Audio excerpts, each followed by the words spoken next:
Okay.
Hello, hello. Am I audible?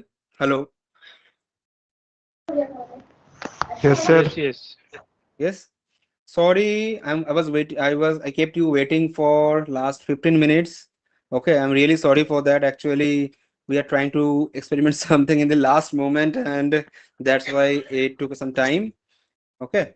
So first of all, I'm really thankful to each and everyone, those who have actually joined and supported us.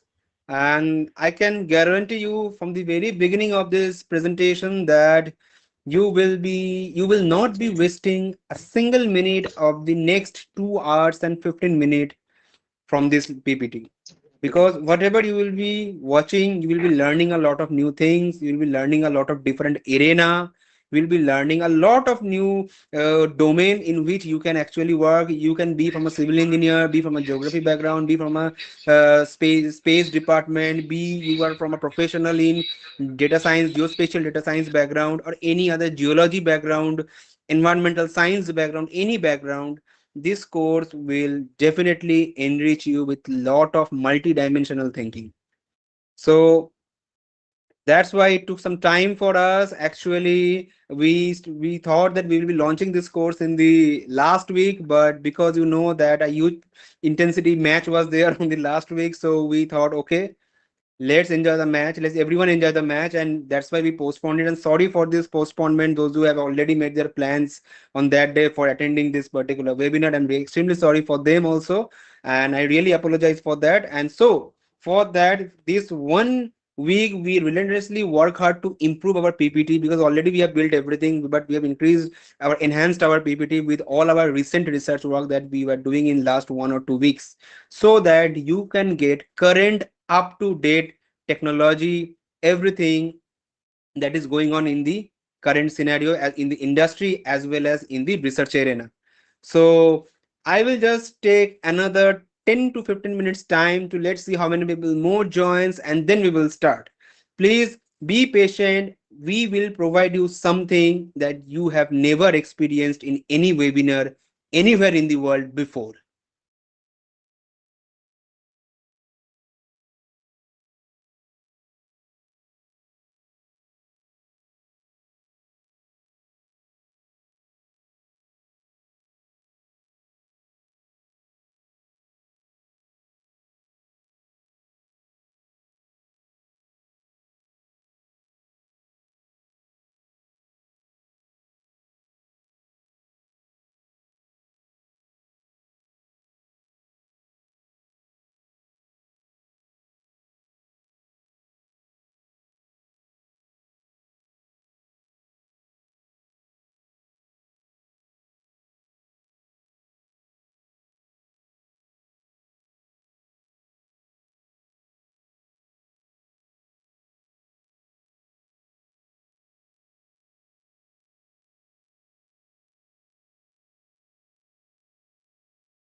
Okay, good evening, everyone. On behalf of RevoMap Solutions and our collaborators, Darshini Group of Solutions, I warmly welcome all the participants joining us for today's webinar titled Breaking into GeoAI. My name is Shomak Roy, and I am one of the co-founders of RevoMap Solutions. We are a geospatial solutions and training organization dedicated to applying geospatial technologies to solve real-world problems. Our work covers areas such as remote sensing analysis, land use and land cover mapping, hazard assessment, spatial data analysis, and geospatial modeling. Along with project-based services, we are strongly committed to capacity building in the geospatial domain through our training programs and workshops. We aim to help students, researchers, and professionals develop practical skills in modern geospatial technology. Darshani Group of Solutions is an emerging initiative that envisions the transformative potential of artificial intelligence in the geospatial domain. The organization aims to bridge the 21st century gap between academia, professionals, and industry by promoting the philosophy of shaping tomorrow's decisions. It brings together individuals from diverse backgrounds under a single platform to foster knowledge exchange and collaborative learning. Through this conscious and connected effort, the initiative seeks to empower communities, expand opportunities, and ensure continuity in geospatial innovation and decision making. Today's webinar focuses on an exciting and rapidly growing field GeoAI where geospatial science meets artificial intelligence and data science. In this session, our speakers from Geocomputation Lab will discuss how GeoAI workflows are developed using Python and remote sensing data, and how these technologies are transforming geospatial research and industry applications. This webinar is designed specially for students, PhD scholars, and professionals who want to understand how to enter and grow in the field of GeoAI and geospatial data science. We are delighted to have an excellent panel of speakers with us today who will share their knowledge and experiences. Now, I'm introducing to the Darshini Group of Solution speakers, Mr. Niranjan Bal is a UGC SRF scholar in the Department of Geography, Delhi School of Economics, University of Delhi. His research interest includes geocomputational modeling and spatial data analytics in the field of climate resilient metropolitan infrastructure development. Mr. Arup Boito is an assistant professor of geography at HPSC and a PhD candidate at the Delhi School of Economics, University of Delhi. His research integrates geoinformatics and sustainability with a specific focus on tourism studies, environmental monitoring, and climate change. Mr. Gopal Chaudhuri is a UGC SRF doctoral scholar at the Delhi School of Economics, University of Delhi, specializing in GeoAI, GIS, and remote sensing for environmental and social geography. He develops sophisticated GeoAI frameworks and utilizes shape-based explainability for hazard and vulnerability mapping, directly informing rural policy. And lastly, Mr. Shayantan Mondol is a PhD scholar in geography at Delhi School of Economics, University of Delhi, specializing in geospatial analysis and AI applications. He contributes to academic collaborations, mentoring, and evidence-based policy development, positioning AI-driven geospatial analysis at the heart of innovative, impactful research in India and beyond. Okay, Team Darshini, now this platform is yours. Please, you can start now.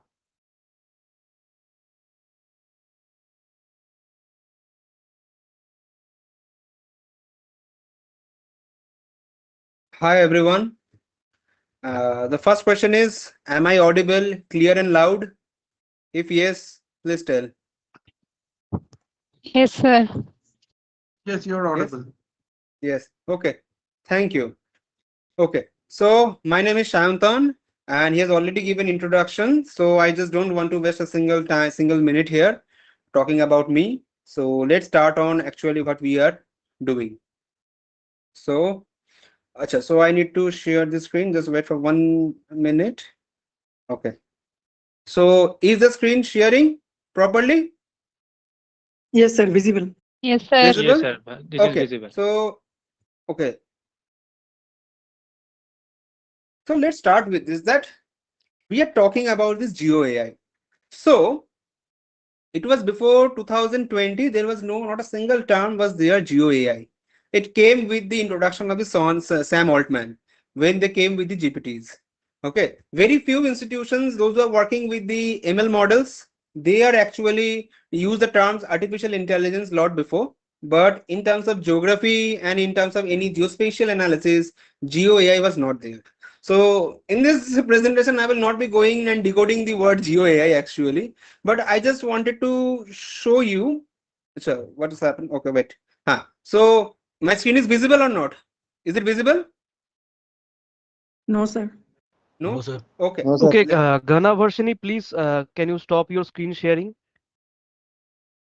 any other person has shared the screen. That is the main reason because I was actually sharing my screen actually. Yeah, yeah, now it's okay. Mhm. Okay. So based on this, we are talking we today nowadays we are talking a lot about this buzzword that what GeoAI, machine learning, artificial intelligence, and to be specific, people are much more concerned with the different types of models. So before diving directly, slide. Wait 1 minute. Huh? Screen is sharing. The screen is sharing. Is screen sharing is correct? Is it okay? Can you see the Yes, screen sir. Yes. sharing? Okay, Huh? sir. Okay. Yes, sir. Okay. Yes, Yes, yes. sir. Okay. So first we will be going that why we are so much in this buzzword trend of applications of artificial intelligence and machine learning. Is this because that AI is trending and we all have to follow the trend? That is the first reason, or is it genuinely helpful for each and every person, those who are trying to enter into this field? So before coming to that, but I just want to spend a very few basic things that why we are actually moving towards machine learning, because there are traditional things like we have MCDM, then we also have this okay, then we also have the other parts like analytical hierarchical process, we have Topsis method, there are a lot of things, but those that are traditional. But when we want to work something with high precision that can actually scalable, that is something which is not only scalable but reproducible within a very short span of time. That's why we are moving from this conventional geospatial research to the advanced part. So if you just ask me this question, that who am I to talk about this, the thing is that I am practicing this GeoAI since 2022, the time when the GeoAI term was very much vague to the entire geospatial professional domain. So from that to till now, our lab has published 8 to 9 relevant papers working on this geospatial analysis. And I have also have the experience of startup curator. So I visit a lot of new startups. People calls me, and I curate these startups also, that how they are using this geospatial part and how actually this entire industry things work. So that's why this 4.5 years of experience that I have, that we as a team that we have actually, we just want to pour in this 2 hour of session so that you can actually understand what are the things that you should do and what are the things you should not do, because we have done a lot of error, we have failed a lot of time, we have done a lot of error, we have had our paper rejections for more than 9 to 10 times during our first attempt. So when we started giving my first paper took 3 to 4 years, and that was the last paper that has been published. So other papers that I've written during this time that came earlier for each and every one in our group. So these are tried and tested experiences, not just buzzword. So I hope you will enjoy this entire presentations. So let's begin, and keep yourself calm, compose and keep your mind broad open, because we will be showcasing you various multidimensional aspect of this geospatial research. You will find no traditional work here.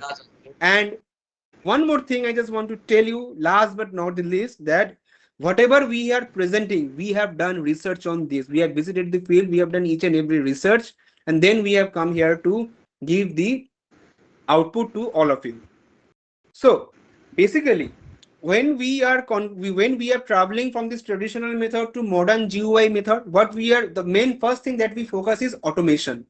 Second thing is predictive modeling, and last but not the least is the scalability. That if I am doing this work, suppose in Himachal Pradesh, can I do the same thing in Jammu and Kashmir, or can I do this, replicate this entire thing into this Uttarakhand?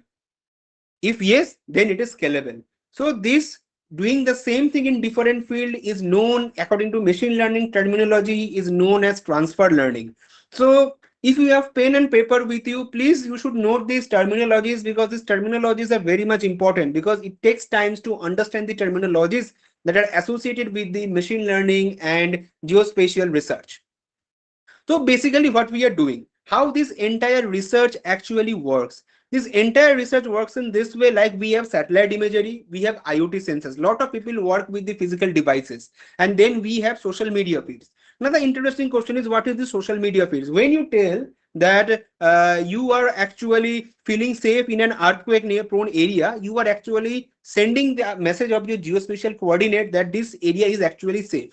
In this way, we are gathering the data, and there is one GeoAI engine where we have all the models together. Nowadays, we don't call it a model, we have a better version of it, we call it AI agents. So nowadays we have agents also, and then through these agents we get the prediction. So what type of predictions we can get? We can get the environmental change monitoring. There are a lot of PhD scholars I can see, those are working with the environmental modelers. So this is a very good chance for them to actually automating these environmental monitoring, forecasting, then also bias variance trade-off, and as well as the bias corrections. They can do all these things together here. For you, if you see Zomato app, how they work on traffic flow and optimization. For that, they use Dijkstra's algorithm.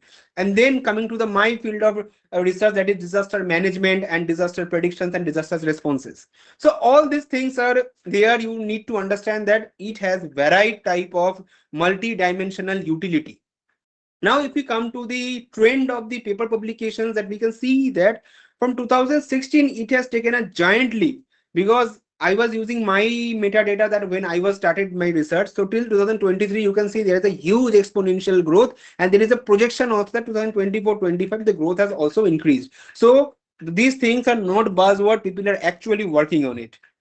Then it is coming that beyond traditional deep learning methodologies, there are other shifts also, that what type of deep learning methodologies that people are actually using in this geospatial domain. One of the most basic DL models or ML models that are LSTM is there, CNN is there, that is convolution neural network. LSTM is long short term memory, then we have support vector machine, random forest, everything are there. So this type of models are actually used in this machine learning model till 2025. Now the shifts are also changing. Now we are no more into this machine learning model, we are now moving to the AI agents also. So here we will give you an entire idea how these entire things actually occur.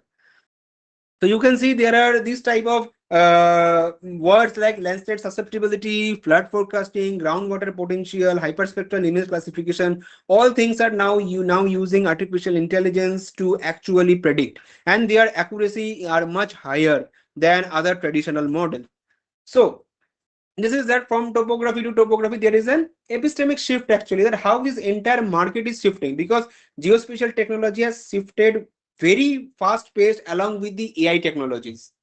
So you can see that what we used to do before, we used to do an overlay analysis. We have a main DEM data. Above that, we are using land cover, soil, rainfall. So when we made an overlay analysis or a TOPSIS model or MCDM system, but now we are shifting. So when we are shifting, I just want to give one example that if you are using AHP, you will find a condition known as expert paradox. Now, what is this expert paradox? When you are using analytical hierarchical process, you have to give the weight. Now the question is, on what basis you are giving weight? For someone tells it is because of my supervisor is expert, but how you can quantify someone as an expert? Or someone can tell that I am using the previous literatures, but previous literature may not comply with today's world. Okay, so past literature, what are the factors are there? At present, there are much more other advanced factors has also come, or advanced preconditioning factors has also come. So for that particular reason, this expert paradox becomes so much ambiguous that these models are always questionable for the reality, that whether it is aligning with the real world or not. So you can see the for this reason, there is a lot of stress that is going on around this particular area, and you can see that all these research actually takes a lot of time. But if you build one time this ML model, it can be easily scalable. So for this, we have used this technology to show you that how this traditional GIS and modern GIS are different. Okay, so you can through this entire PPT, you will see that how each and every time we had compared that why we need an ML and DL based application rather than this manual waiting overlay static map. We can make much more dynamic maps out of it. So if you see a head-to-head man versus machine, you will see the output predictions of AHP, XGBoost, and deep learnings are quite different. We are using same geospatial factors, but results are different. For example, I can show you, this is one of the results done by one of our assistant professor, Mr. Arup Boidu, has made this entire research. I have just wanted to show the schematic only, that how when applying, we have the same amount of preconditioning factors, but and see the result of an AHP and see the result of a deep learning, how different it is, how perfect the deep learning models are, because it is not giving ambiguous results. They are classifying only the pinpoint precise areas, not the entire area, like a weighted overlay analysis or an analytical hierarchical process analysis. So from this you can understand that what type of predictions this deep learning can provide us. So and so if you use this type of, if you learn to use this type of model, it will not only help you to publish a paper, but you can also land a good job in industry. So if someone tells you that in today's world that GIS will give you job, that's totally wrong. And if someone is telling you this and selling any courses like this, that GI, if you do some basic GIS, you can easily get a job, no, you will not get a job, because now with a single prompt, entire production analysis can be done. So you have to be better, you have to learn better. So for these, machine learning and deep learning is the first survival round. After that, there are a lot of other things, but you have to know these basic things. So you can see that in an image analysis, how these deep learning architectures are actually used. You can see this is an architecture of a deep learning. We have a raw observation, and then we have a predictive classification map. In between this entire process that occurs, that is the machine learning. So before understanding these terminologies, before understanding that how this works, first you need to have a mental map that how this entire thing is working. I have some image, and then I have to put it into some mechanism, and it will give me my final result. So what is this mechanism? What is the mathematics behind the mechanism? What is the statistics behind the mechanism? That is important. So now the current trend, what are the current trends? We have autonomous AI agents. Okay, so I am also building some AI agents that are actually orchestrated with the dynamic improvement of the spatial part, so that we can do spatial research with just with a prompt. Because in AI summit recently I visited that happened in Delhi, there are a lot of companies, they are using just prompt to make the NDVI of a particular area. They don't need to download the band, they don't need to make the polygon, they can just draw the polygon in the entire area, they can directly do this entire thing. So you don't need even a ArcGIS, QGIS, or any other GIS software to build these NDVI maps again. So if you think that you will get a job just doing a simple GIS analysis, then I think you are in a wrong foot now. So these are some of the things, that the traditional GIS logics are there. Then there is a machine learning. Then there is a deep learning. And at last, we have the AI agents. I will also talk about the AI agents in my further part of the PPT. Let's dive in first that what are the researches that are actually going on. Okay, so from this pixel to people, I just want Mr. Arup Boido to come in front of you. And he is an assistant professor who was relentlessly working on a very good part, that is how traditional models and how modern models actually differ. He has worked both on traditional model and modern model, and he can give you a very good idea that what are the problems that he has faced and how you can learn from this problem. And he will go through his entire research of his PhD in such a way that you can also understand what is the mechanism that is going on. So I just want Mr. Olubodo to please take the dice, and please everyone welcome him. And he is also an assistant professor. Recently he has become assistant professor, and let's dive in. Okay, Mr. Olubodo, please come and sit here. Thank you, Shantan, for giving me the opportunity to tell. So, a very warm welcome to everyone. So, am I audible? Yes, Okay. sir. Yes, sir. Okay. So, thank you everyone for joining this session. And I also give thanks to the Darshini Group of Solution and RevoMap Solution for giving me the opportunity to talk. So, I will give a very simple schematic way to how this machine learning and AI help you to in your research journey. Okay, so in traditional way we will use some multi-criteria decision analysis or AHP. So this method have some biasness, so to overcome the biasness we have created this AI technique in our research so that our accuracy will be higher. Okay, so for that reason propose I show you my one of my research that use both machine learning and traditional HP technique. So you will you will compare the both techniques, and which is better you will say, tell after this workshop. So in my study, I works on Sundarban. Sundarban is the UNESCO World Heritage Site. So you see in the map, then this is the southern part of West Bengal. So I choose. So is my PPT is moving? Video. Okay. Hello. 1 minute. 1 minute from some technical glitch. So okay.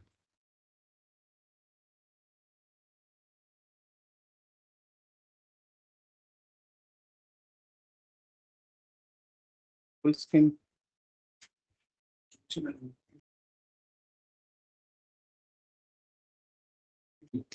Right.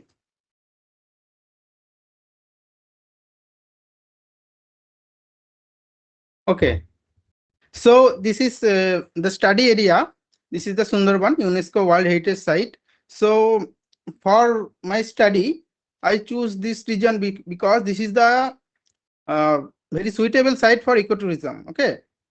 So in this study, normal this is Sundarban is a biosphere reserve. So this has the three layer, that is the core region, buffer region, and in the transition region. The dark green is the core region, light green is the buffer region, and the yellow is the transition region. So in the present tourist spot, I show in this symbol. This is the present tourist spot. Okay, so present tourist spot are in the most of the in the forest zone. So but that also deplete the environment. Okay, so I propose that tourism should be in the transition zone, so that can also protect the forest and also improve the well-being of the local people. For that reason, I propose that tourism should be in this transition zone. Okay, so for that reason, we develop that ecotourism. So sustainable ecotourism is the alternative way that also helps to for develop tourism in that region and also improve the well-being of the region. So we use machine learning and deep learning method for this. Okay, in the traditional AHP method, we use pairwise comparison matrix that selected by the expert or judgment, but that has some limitation because expert give the judgment, so that judgment may be biased. So for that reason, we choose machine learning. This is the some flaws of AHP because expert may be biased. One expert cannot judge what is the main criteria for site suitability or any others. So that is a problem of subjectivity. To overcome this subjectivity problem, we need some machine learning method. Okay, so for that reason, we choose also one machine learning and one deep learning method like XGBoost. XGBoost is a machine learning method and DLNN is the deep learning method, where we use artificial intelligence and that some type of neural network for calculate predicting the suitable site. Okay, there is no human bias because total thinking process by the machine learning or artificial intelligence that creates the more suitable result for this area. Okay, so this is the methodology of the machine learning method. So in this study, I choose 16 criteria. Okay, and why this criteria is suitable? So to use the suitability, we also done the machine multi-collinearity analysis. So within multi-collinearity analysis, we find that this is the most suitable criteria for this analysis. Okay, after that machine learning, we choose some inventory point based on previous ecotourism site, field survey, Google Earth Pro.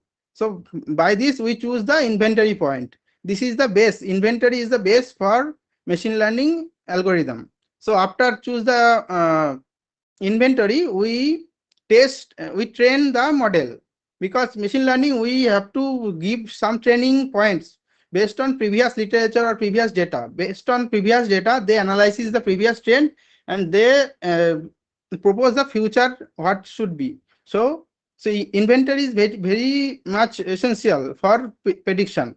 So this is next is the modeling process. We use both three model: AHP, XGBoost, and machine learning. So for comparison, we can compare traditional AHP method and modern XGBoost and deep learning method. And after that, we create the ecotourism potentiality map and also calculate the model validation. Okay. So this is the our variable. We choose several like environmental variable, socioeconomic variable, accessibility, or tourism variable. This is the main variable for ecotourism analysis. Okay. And this is our final map. This is very interesting when you see the map. In the left side, this is the AHP, result of AHP, where very high suitable zone are represented by red color. You see that most of the approximate most 50% of the area is treated as very suitable and green is low suitable. So AHP give the more generalized result. Okay, and when shift to the XGBoost or DLN, you give that more specific result that give focus result. What is the main suitable point? Here give that very focused area. Red is give very minimal area. So that give more accurate result than traditional HP to modern machine learning method. Here the a complete comparison of the three model. This is the first time I use machine learning and deep learning in ecotourism studies. So and also compared these three model. Okay. So in this model, you will definitely differentiate the result of three model. I also zoom the area. So I zoom this in this area. This is a small area in Canning Town, and this is the three model result. In the first, this is the HP.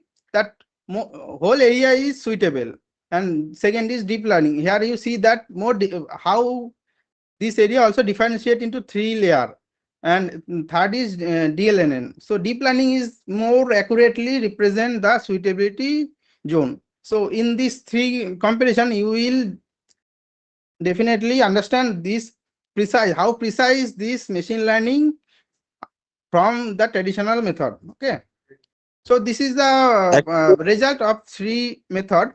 Hello. That HP gives approx 43% Hello. area is suitable. So this give the over generalize of that area, and execute gives that 4.63% is suitable, and DLNN 6.22% area is suitable for ecotourism. So machine learning gives more precise result. So that help the tourism develop of this area, that uh, machine learning give more precise result. Okay. When we go to the accuracy, that accuracy also give in machine learning is very high that the traditional HP method. That HP give approx 73% is accuracy, whereas deep learning is approx 91%. So you all of you see that machine learning give more accurate than the traditional method. Okay. So Hello. among hello. Hello, sir. Can you elaborate more about DLNN? Okay, okay. In Okay. Actually, we have a dedicated Q&A session, sir. okay, So please wait for some time. We'll back to you. okay. After that, my presentation, our expert also give more elaborate in this matter. Okay. So Okay. okay. So this method not only give the result, this also give why this result happened. So this also inside what is the black box that drive the sustainability, that give why which method or which criteria give the more, that in the HP or previous method expert give that some criteria may be suitable, but in machine learning no expert is given, machine give which criteria is more suitable. That in this SHAP model create the distance to tourist spot, the first criteria, or distance to mangrove or distance to river. This is the most suitable criteria that help to identify the most suitable point. So this is not by the expert judgment. This is by the analysis of this machine learning technique that give the also reason, not only give the result, but give also which factor give the most suitable. So this also give this reason also. Okay. And we in this study we also give the ground truth, not only maybe and our model maybe give accurate, but is this in the ground also accurate? So for that reason we also give the ground truth verification, and we also go to this region and find that which area we our model give that also in the ground, that area also the suitable zone. So we compare the result with the ground truth and find that approximately 87% area is exactly match with our result to the ground. So we can definitely say that this method is also validated in ground reality. Okay. So this is the strategic implication of our study. So for more reference, you can find that our paper also published in our Scopus Index journal, that application of deep learning, machine learning, and multi-criteria decision analysis for ecotourism potentiality analysis. If you know the methodology, you can refer to this article. Okay. And so along with this, so today we should shift from traditional HP to the machine learning, and future is GeoAI. So you should learn this technique. Otherwise, only GIs cannot help in the future. So to shaping your future, you need to learn this technique.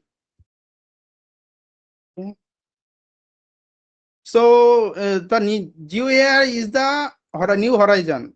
This is not just about the automation, the map. It is about the teaching the map to speak the language of complex reality, shaping the future of the geospatial analysis with precision previously unmatched. Okay. So thank you for keep patience with, and for more details, our expert team will provide you the brief. Okay. So thank you everyone. So if you want to contact, And then, okay, so this is my information. You also refer to me if any things need to help. You can contact with me. Okay. Thank you, everyone. Thank you. So over to you, Shantan. So one thing I have to mention for the participants. So in time of presentations, you have some queries. I know that, but you have to just write it down in your chat box. And after this session, I will definitely try to resolve your queries. Okay, so now Sayantan, you can continue your session.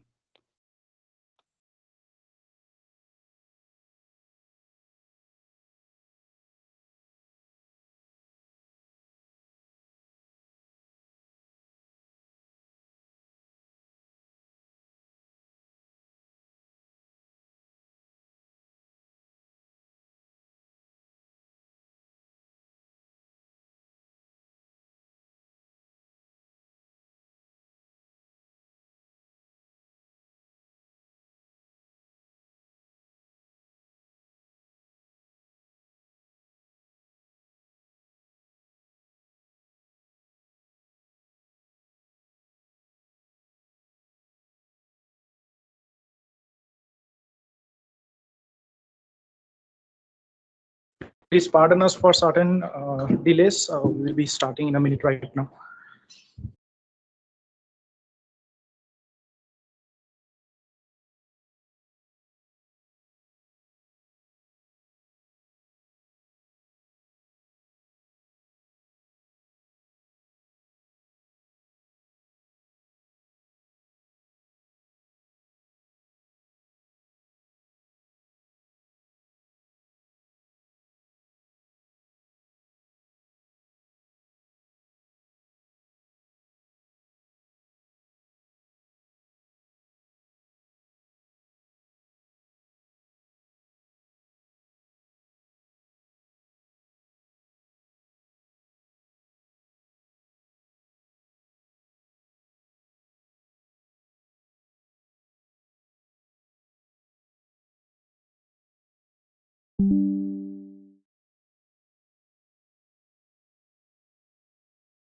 Okay, I beg you to keep your patience. There are some technical glitches on our end. We will be starting the meeting in no time.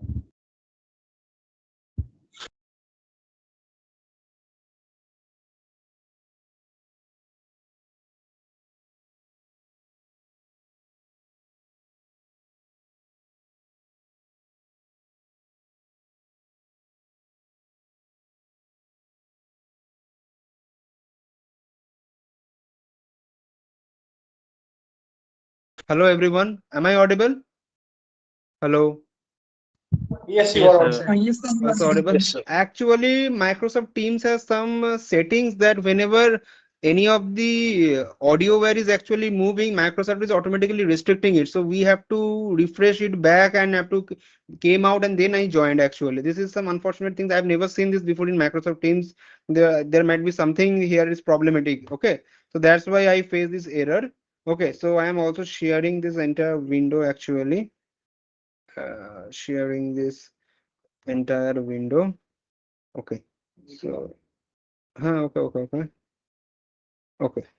Sharing. So, is my screen is visible now? Yes, sir. Visible. Yes, sir. First of all, I'm really sorry for this type of inconvenience because I have never Yes, sir, used it's Microsoft visible. Teams in that way. Okay, please try to understand this and please stick to us and we will be showing a lot of more things. So as we ended here and I just want to mention all of you that what type of applications that we are actually doing. So you can see that there are a lot of cross-domain applications because what have you now seen is one study area that how in Sundarban like region where tourism plays a very important role, where one of our researchers has applied artificial intelligence in tourism. So similarly, there are cross-domain applications. Okay, for example, in one of my work, I have used this terrain reconstruction. Then in other work, one of our expert has also used the for drought prediction. I have used for landslide predictions, and there is another person who is actually working with us. Is also using very beautifully in the peri-urban and urban infrastructure. So if you are from an urban geography part or any other urban planner or working on the urban field, then you can see that the climate and ecological vulnerability as well as the urban modeling, you can use this type of machine learning and artificial intelligence model. So you can see that we have some foundations, that is, we have some data. And then we are moving into our system that from, for example, we have a DAM data. From that DAM data, we are building various preconditioning factors. Then we are sometimes people use this invest model or any other model. So they can use this entire data structure into the ecosystem monitoring model or any environment monitoring model, and then they find out the final results. But whenever we get that results, if we can introduce that results into a machine learning model to get much more refined, finer output, we can see that through earth system hazards like I am working on these natural disasters that is very common nowadays, and next is the human more systems and modeling society. So I just want to mention a very important thing that if you think that you are from a human background, social background, and if you think that this ppt this presentation is not for you, you are extremely wrong, because we have also applied this artificial intelligence in the human sector also. One of our next expert will definitely tell about this, and for that reason I am now moving to the my next speaker, that is Gopal Chaudhary. So I just want to give the dice to the Gopal Chaudhary, and Gopal Chaudhary, you were actually out, he is actually not here. So in each and every slide, if he tells please next, I will actually move that slide to the next one. Okay. So Gopal, am I audible to you? Gopal Chaudhary, am I audible to you?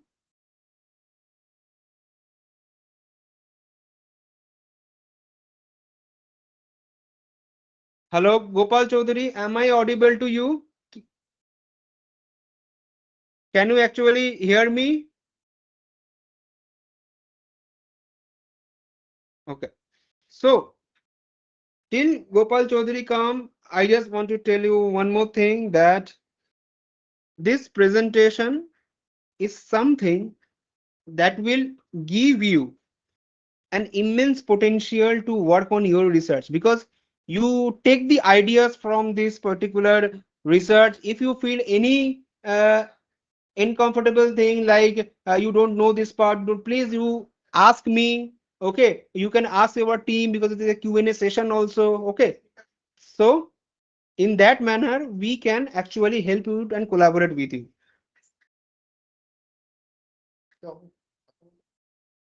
Okay. So I think his voice is actually not coming. So Shinchon, I just want you to just make sure that Gopal's voice is coming. Okay. Shinchon.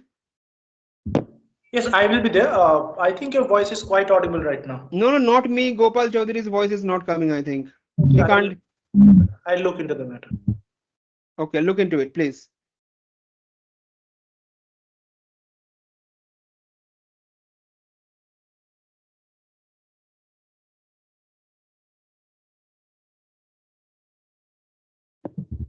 May I request Gopal sir to please rejoin again one more time?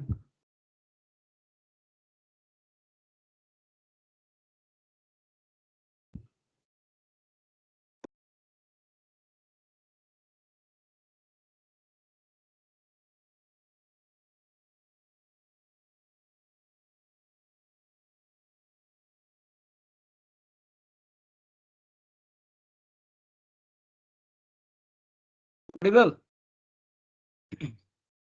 Hello. Gopal? Gopal? Hello, am I audible? Yes, you are audible. Okay, sorry for the Okay, okay. inconvenience. Okay, So I sorry, just want to sorry, sorry for mention. the inconvenience. Yeah, Okay, I I think just there want was to. some technical glitch. That's why the problem actually occurred. So, first of all, sorry for the technical glitch and warm welcome to all the participants. Good evening to all of you, and thank you, Sayantan, for providing me the platform. So, Okay, okay, good. okay, okay, okay. Now I am continuing. Okay. I am continuing now. So actually my research topic is actually focusing on climate change and rural livelihood nexus, in specifically the Ra region in the West Bengal. That is one is the most socioeconomically deprived region in West Bengal. So in recent time, we have seen that there is an enormous amount of research which is actually happening in the domain of climate change and rural livelihood transformation. But actually, they are thinking in a linear way, and actually, there is a lack of real life solution.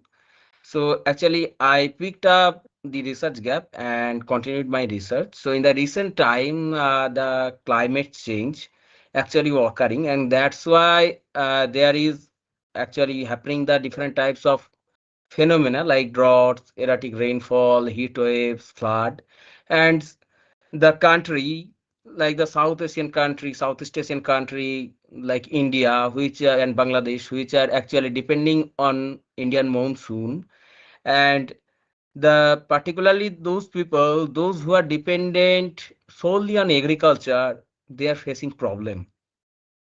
And my research actually tried to find out the problem perspective from a solution. So here I tried to measure a key framework, that is climate resilience tipping point framework, to find out the actual problem from with the lens of modern artificial intelligence, and try to develop a solution approach. So next slide. please, Sandan. Yeah, next slide. Yeah. So actually, in my entire research, I tried to find out the agricultural distress zone of the Ra region, and for that, I actually took the 26 variables that is actually visible in the screen, that is exposure, sensitivity, and adaptivity. And I also these factors I have taken from the different sources, and some of the factors here is also presenting that the drought, land degradation, which I actually calculated with the help of artificial intelligence and machine learning. And besides this, the secondary data, I have also collected the primary field data from 420 households uh, based on the using the random sampling method. And I have also used the factors which actually is derived from the primary data. And I have also applied the artificial intelligence and machine learning to find out the agricultural distress zone, the first part of my research. And the second part of my research was due to the agricultural distress or climatic distress, how the people are transforming from the farm to non-farm sector, and what are the major determinants behind farm to non-farm sector. And after the farm to non-farm sector, what is the present status of the livelihood, and what type of solution actually required to uplift their livelihood sustainability. So you can see in this page in the left the factors, the variables I actually used for the agricultural distress, and in the middle you can find out that the variables I actually used to find out the farm to non-farm transformation. And in the last column you can find out the variables actually I opt to measure their livelihood sustainability and to betterment of their livelihood sustainability for future also. Next slide.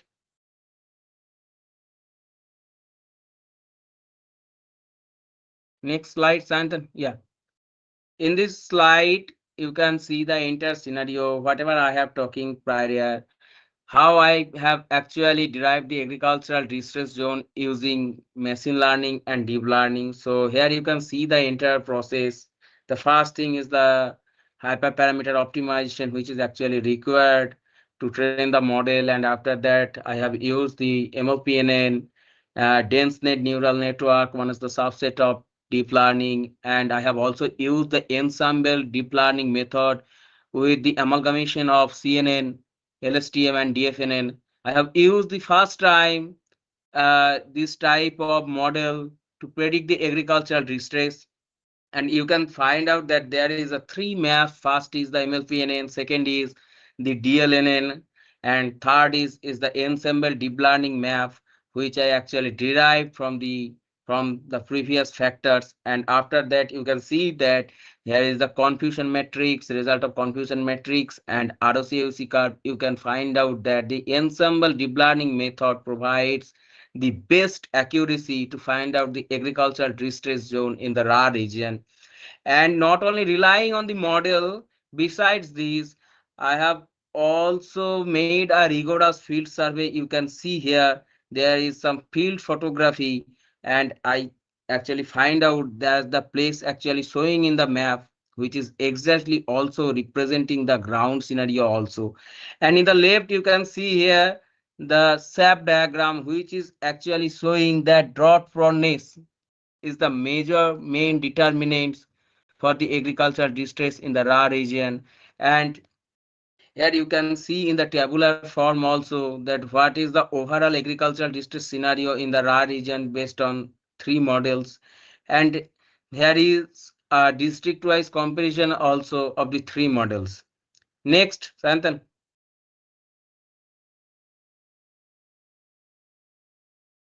This is the most important thing of my research, that the prior research actually measured that the livelihood transformation is occurring due to the climate change or whatever the reason, but they have only relied on the MLR, multinomial logistic regression.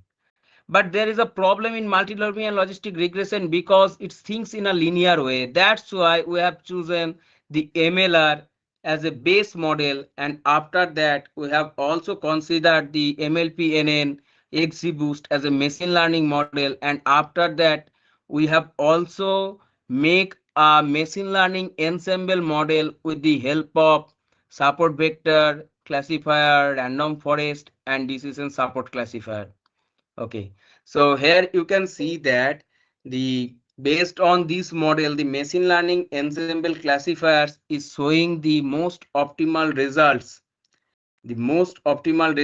and which is also deriving the most accurate factor, which is actually triggering, compelling the rural agricultural livelihood peoples to transform from traditional agricultural to non-farm sector or non-agricultural field. And here you can see that here is also the Shapley additive explanation diagram, which is actually nullified the concept of black box model of the deep learning method or deep learning model. And this model is actually, the SAP diagram is actually showing that which factors is most triggering, is the most responsible factor behind the farm to non-farm transformation. So here you can see that the distance from town, here is a concept of distance decay. So you can find out that the distance from town is the major determinants behind the farm to non-farm transformation. So besides this, we have not only relied on the primary data, because the majority of the researcher or whatever from the academic fraternity, they can rely blindly on the primary data. They can find out that the primary data is the ultimate thing. But the problem is here that whenever we have surveyed, Santam, please go to the next slide. Whenever we go for the survey, we find out that there is different types of biases actually occur during the questionnaire survey. So it's vary from the political biases to human biases. So you can find out that we have not only relied on the primary data, we have, besides this, we have also tried to measure what is the suspicious data and what is the anomalous data from our primary field data. And here is the another important find out, that is the creep component, that is non-linear tripping points. So here we have what we have done. So we have identified the agricultural distress region, and secondly we have measured the which factors is responsible behind farm to non-farm transformation. And after that, we have also measured that after transformation, what is the present status of their livelihood sustainability or livelihood score.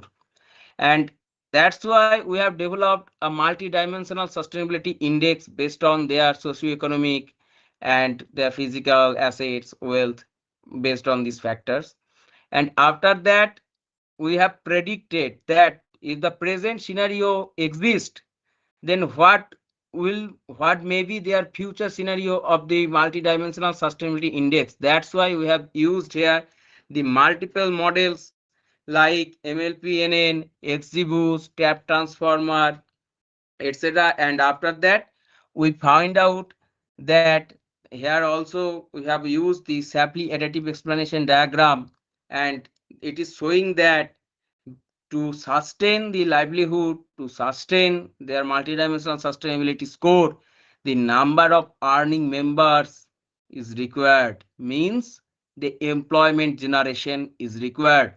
In the present scenario, we have surveyed the 6 districts of the Ra region of West Bengal and find out that the majority of the peoples are dependent on the subsidy of government, but the subsidy of the government cannot be provide a sustainable way of livelihood, which is actually primarily discussed in different types of researches and literatures.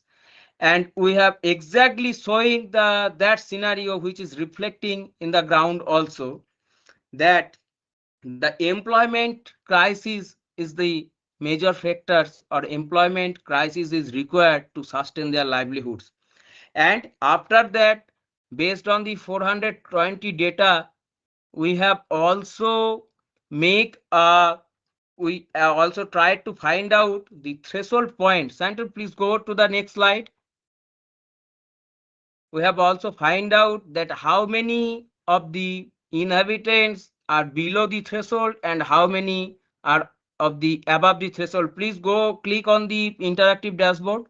So here you can find out that based on the variables, whatever we have taken, that the percent of RNFE income is actually showing that it is in a coding term. So it is actually elaborating that rural non-farm economy, how inhabitants who previously engaged in agriculture in present scenario, what is his income from the non-farm sector. So here you can see that how whatever variables I have taken and what is their distribution in threshold within 420 household data. Okay, so please go to the next slide, Santan.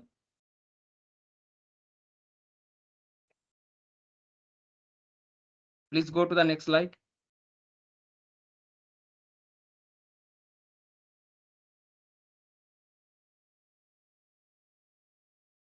Yeah, this is the present livelihood profiles of the 420 households in the RAR region, and that's why we have to distribute to find out their livelihood, present livelihood scenario, that how many of the peoples are in previously in agriculture and presently now in agriculture, how many are in transition phase, and how many are of in non-farm sector. So here you can find out that the k-means clustering in the top left of this diagram, which is actually representing what is the distribution of the livelihood, and the second, the MSI distribution, is actually showing that the distribution of intermediate or transition people, the distressed farmers and stable farmers.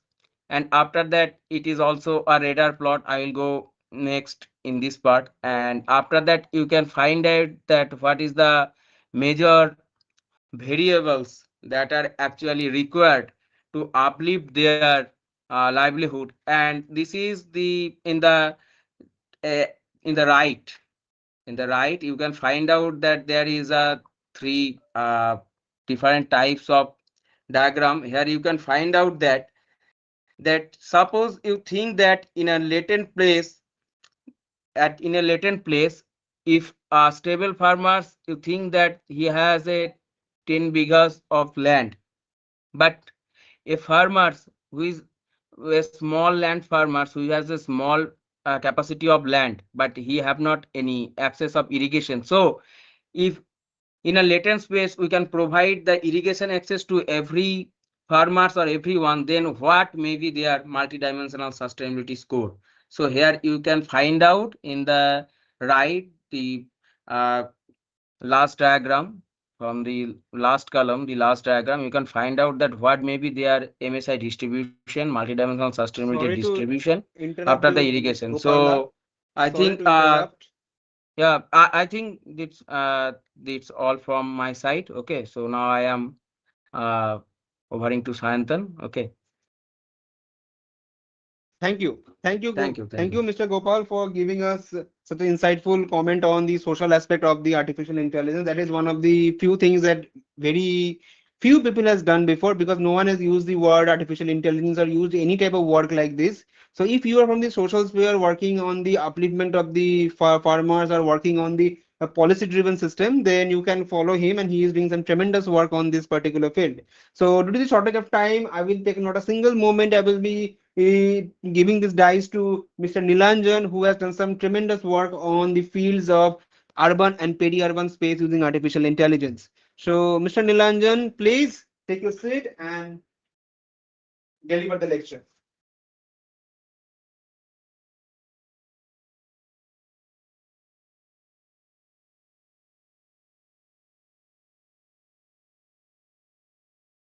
Hello everyone. Am I visible and audible? Yes, sir, you are audible but not visible. Yes, the screen is not visible. Now the screen is visible. Yeah, Yes, sir. yeah. Okay. So yes. Uh, I hope that we are not bored you. It is a new dimension, that is GeoAI. We are working on that in multiple domains. So this is a long work. We have done so much things on that. Uh, I'm actually focusing on the aspect of any problem, of course. Okay, okay. Okay, so my basic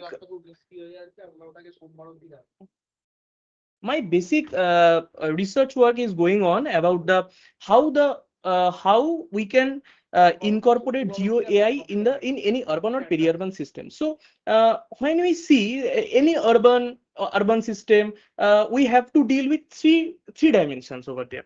First one, we have to understand the evolution of that urban system.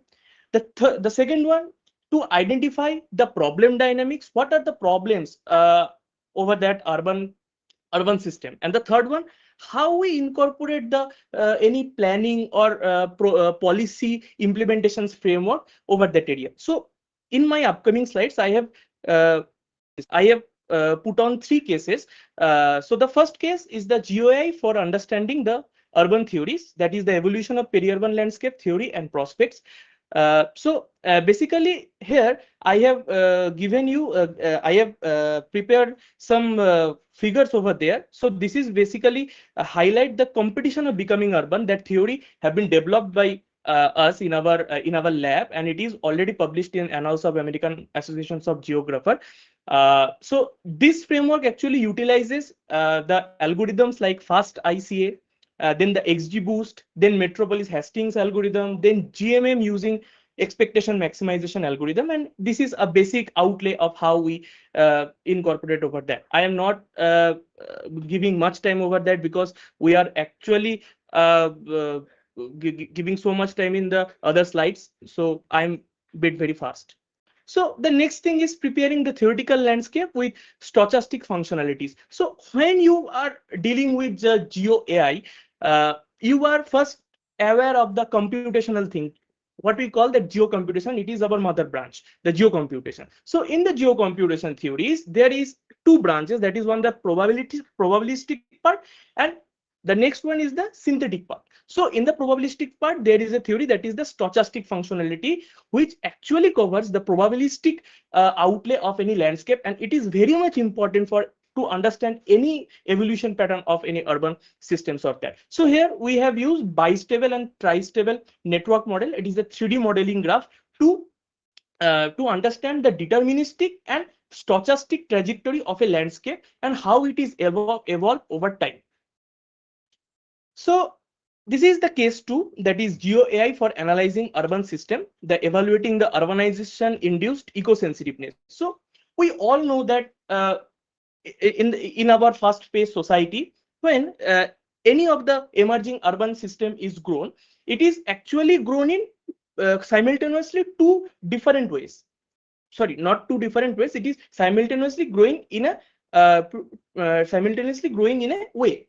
The first one is that the concrete is expanded, and the second thing is, in relation of that, the natural landscape is fragmented. So by using these two things, can we analyze other ecological variables like the biomass content, like the LPD, what is called the land productivity dynamics, then the soil organic carbon, what is their state, what is their trajectory, what is their actually degraded, they are actually degraded or not, what is their these stabilities, or are they are neutralized in some way, or they are in some haphazard situation. So it is so in that sense I have used the DenseNet LSTM framework. You can easily see that DenseNet LSTM framework I have highlighted over there. So this is a very brief outline of what I am doing in the GeoAI for analyzing urban system, or the problems for eco-sensitiveness. The next thing is what we have called that, after identifying the evolution of that urban system, the next thing we have planned to do is that to understand what is the problem in that system. The third thing is, can we implement some planning things to minimize or reduce that vulnerability? So here I have so in this slide I have used the case 3, that is GeoAI for urban planning. That is scenario modeling and visual graphics architecture for micro level plan formulation. So here scenario modeling is the new thing in not a new thing, but by using the GeoAI it is quite advanced in its nature. So the scenario modeling deals with what if scenario. Suppose if we if the current rate of urban footprint growth is maintained, what will be the ecological sensitiveness of that urban area? This is one type of scenario.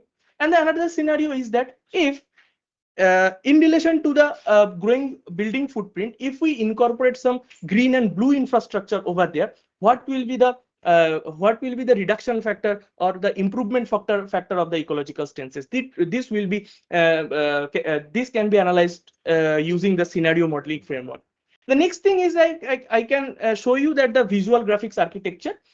This is the computer vision framework utilizes to design your digital twin, and by using we can draw different types of mass model based on our plot requirement.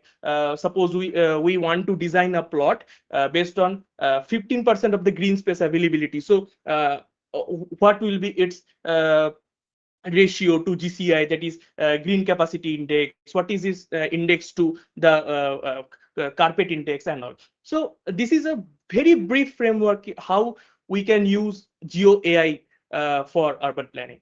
I think this is all from my side. It is over to you, Shayanta. Thank you all for patient for listening.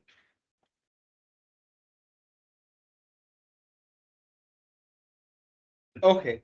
So as you have heard a lot about these expert talk on how they have worked, now I want you actually to dive in something new that you have ever seen in your webinars. Okay.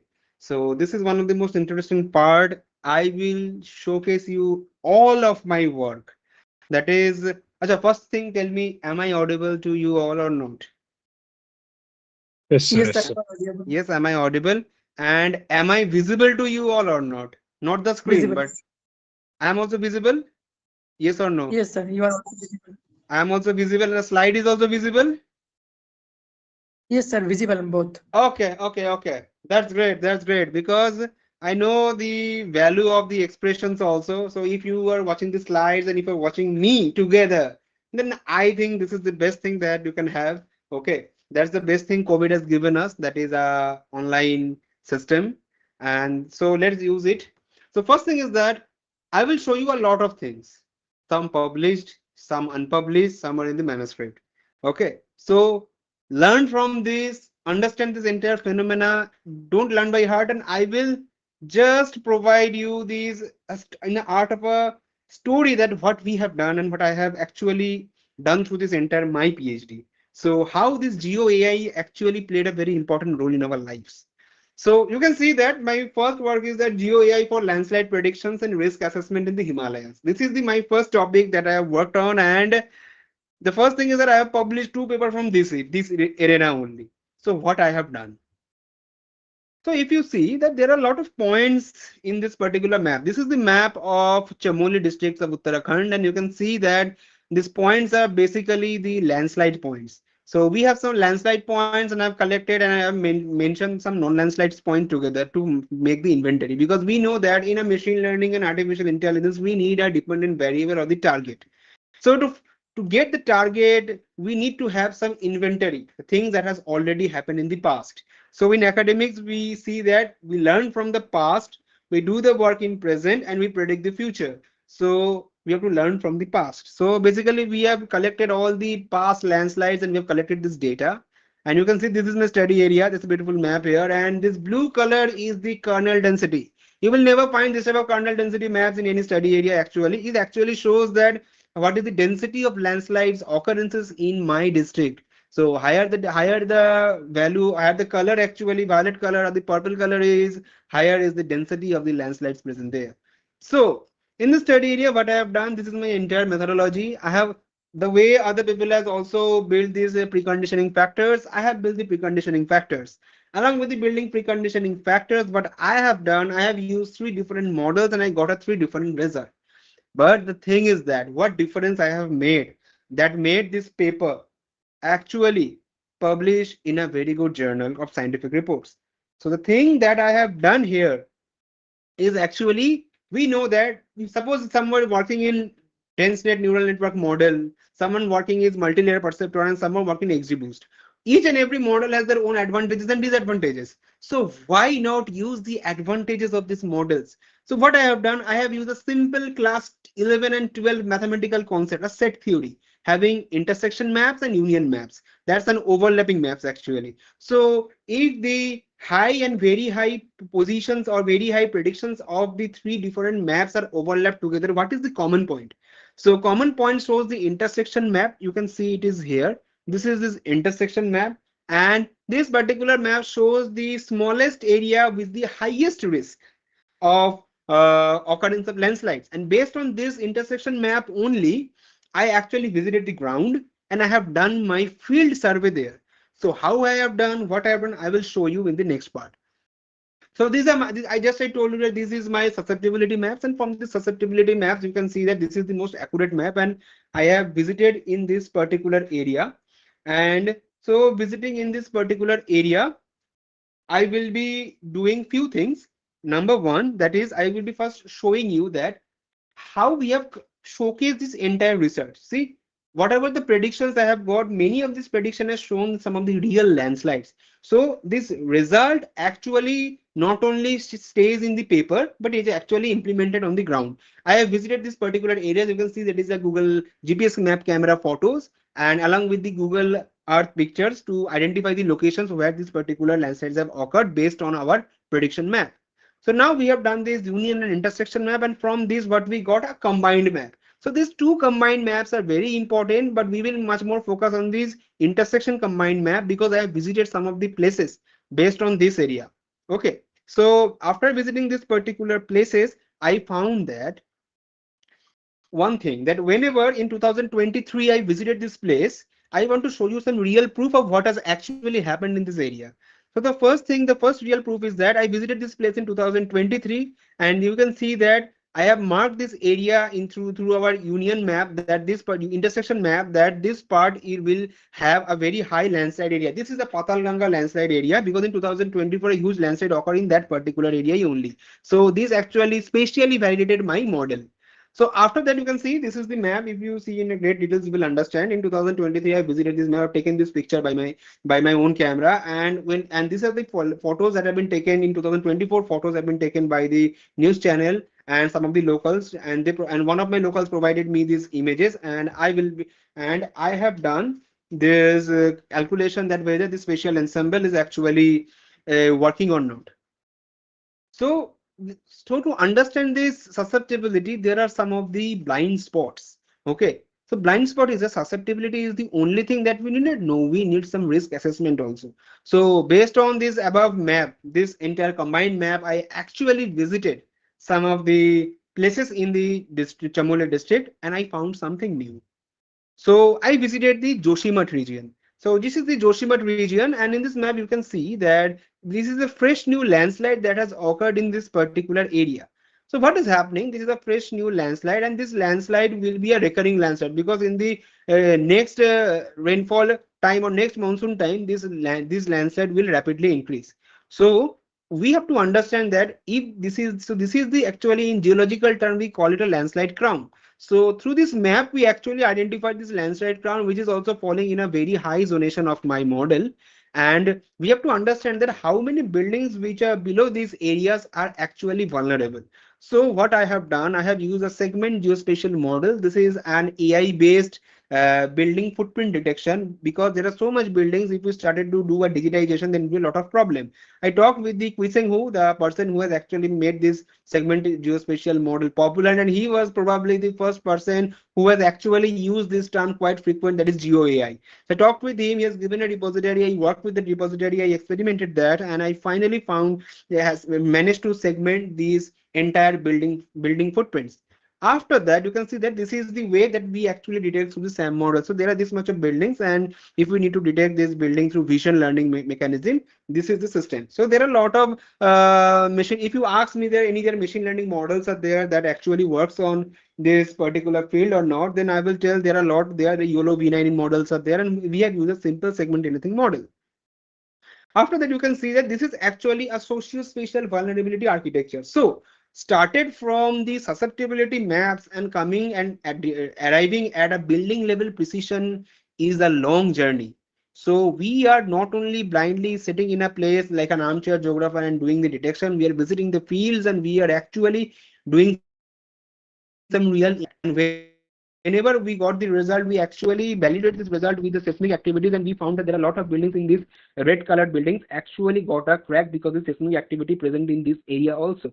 So that makes its vulnerability much more farther danger. So see, you can see in this way we have managed to prove 3D vulnerability mapping where the deep red colored buildings are the buildings having cracks and the pink colored buildings are the buildings which are vulnerable because the landside crown is above. So this is the animation and schematic diagram of what I have actually done, and you can see these are the buildings that are actually got the cracks. And here in this map you can also see one blue straight line, that is the lineament, because the fault has been gone under beneath this particular area, and so for this only we got some cracks and seismic activities present in this area. So this way we validated one of the work. Okay, so coming to the next part, this is the final 3D model that I built in this model, built in this area because I have marked the heights and we built a 3D model. So this is a type of research that some good journal actually wants, that you provide a 3D model, you provide a digital twin structure so that people can actually understand and visualize how this entire works happen. So after that, if now the most important thing is that is this AI structure or is this landscape susceptibility scalable? It is definitely scalable. The model that I've used there, I have used the same data structure, same modeling, but in a different study area. This is the Satara district in Maharashtra. I have used the same model and we got a good research result on the landslides. So based on this, now we are coming to a new part, that after doing the landslide, I found that if I have to work on a multi-hazard, I need a good quality of data. So the quality of digital elevation model that highest I have got from this area is Allos Pulsar Dam having 12.5-meter resolution, but I want a correct high resolution model for flood hydrodynamic modeling. So for that, I had to do some new things. That is I have built a super resolution dam, and I can guarantee you, you can search the entire internet in India, very few people has ever worked on this super resolution dam. Okay, so this paper got in a very prestigious journal of ISPRS, and I have got some very good reviews by writing this or by making the experiments of this paper. So basically, I was having a different dam which has a lot of void, and I have filled the void with machine learning, and then I made a super resolution dam out of it. You can see that I got a high mountain Asia dam from this area, which is an 8-meter resolution, but it has a lot of void. So to clear that particular void, what I have done, I have used a methodology. So you can see this is the topography of an 8-meter HMA dam, that is a high mountain Asia, and below is a sentinel multispectral band. So I have used this multimodal system. You will, because if you are working on this artificial intelligence, you will hear this terminology known as multimodal system. So in this multimodal system, we have the high mountain Asia dam, as well as have used the sentinel data to actually make the void correction much more precisely. So this is my architecture. This is a CRPAG model that is developed by me. That is, the architectural expertise was built by me, and it is a GAN model, that is a generative adversarial network model. Through this model, we can build a lot of new dam reconstruction theories. So I have done this practically, and it is practically possible also. So this is my model center fusion engine. So it now looks like an hyper reality diagram, but this is very simple. So basically, we have taken two different data. One is the Allos pulsar, and another is the Sentinel data. Then I have also used my void data, that is HMA DAM, and using this Allos pulsar data, I replicated this data and validated with the Sentinel data actually, because Sentinel data is a satellite data. So to understand the crevasses, that how we are using not a, how we are using Sentinel data, because Sentinel data is not a DAM data, but still it has been used to enhance the void accuracy so that we can get a good day out of it. So if you want to see the what are the hyperparameters that actually look like on the ground, so these are the hyperparameters that what is my input layer, what is my convolution 2D layer, what is my max pooling. So an entire structure has been so shown that how we use these hyperparameter optimizations in this entire work. So now you will see that how the void has been cleared. So you can see the main void here, and you can see the reference in the last one, and you can see how my model CRPAG model has actually filled the void so correctly. There are other models that I've also used because deep net model or unit model or simplified unit model are pre-trained models. Okay, and my CRPG is not a pre-trained model. I have built this model from the scratch, and I have actually trained this model from the scratch also. So it has given much more better result than any other pre-trained models. So this is the that's why we call it a multi-scale topography, and this CRPAG model has a residual pyramid attention. So this attention blocks actually helps in preserving the edges of the dam, because if there is a valley, we will have some dark edges also based on the sentinel data, and based on this simple concept of remote sensing, we actually reconstructed an entire terrain.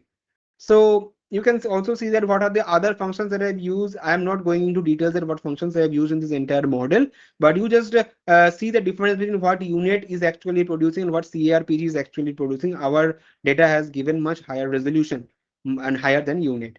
So after this building this void, we found that in the void there are still some noises. So how we can eradicate this entire noise? This was another big problem. So to eradicate this entire noise, what we have done based on this data, we have built a super resolution structure out of it. Now, the thing is that this is the model name, that is the DS hat framework. DS hat framework is another algorithmic name that I have provided because this model has produced a scalable, reproducible algorithm that can do super resolution for any other DAM model. You can see this is a model. We have a resolution of 12.5 or 11.5 meter, and then we have converted this into a super resolution DEM, or we have just converted directly to the super resolution DEM. So you can see this is this is the void spaces high resolution DEM that have been used before, and this is the allows pulsar DEM through which we have actually duplicated, or we use a transfer learning mechanism. So then we have made a spatial gap, that we have a spatial limitations because HMI DEM is not available everywhere. So if we train a model based on these allows pulsar DEM, and then we validate it with this our void field DEM, in this way we can get a super construction DEM that can have a global scalability. So we have done that only. So based on this is the entire structural blueprint of my area. And after the structural area, I can show you that how much accurate this is. We have a structural similarity index of 0.90, that is almost 90%. The RMSs are very less. Okay, it's a mean absolute error in meters are very less, and it is practically considerable.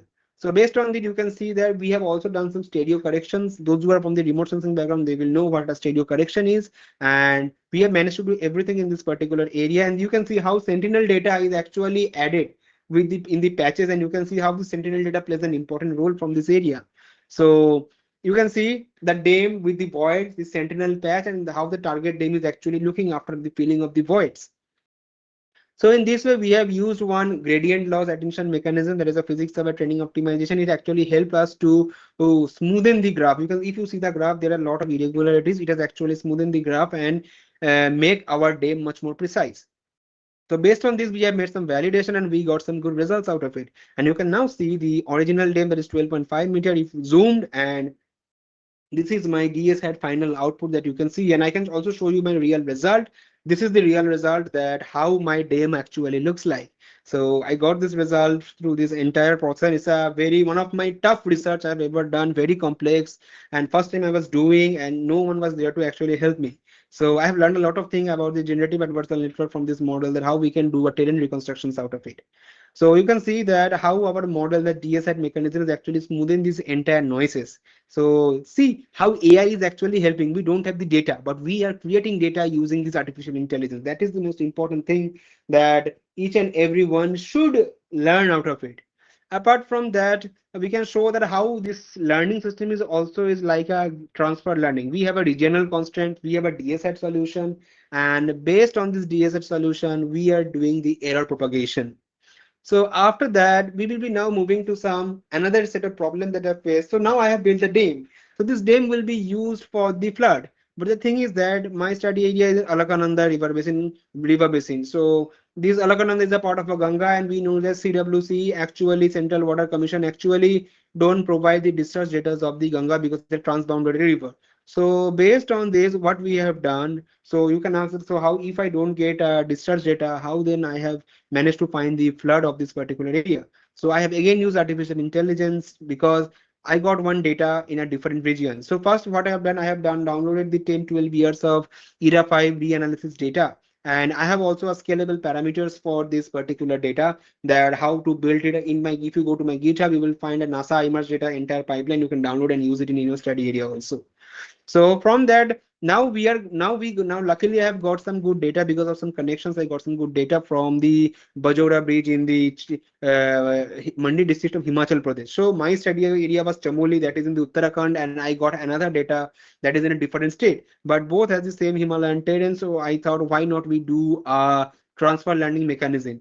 So based on that next area, what I have done, I have collected a lot of information from that, especially the discharge data, the precipitation data. And see, this is the Bajora plane where I have trained the data, tested the data, and projected the final result in my Joshimat.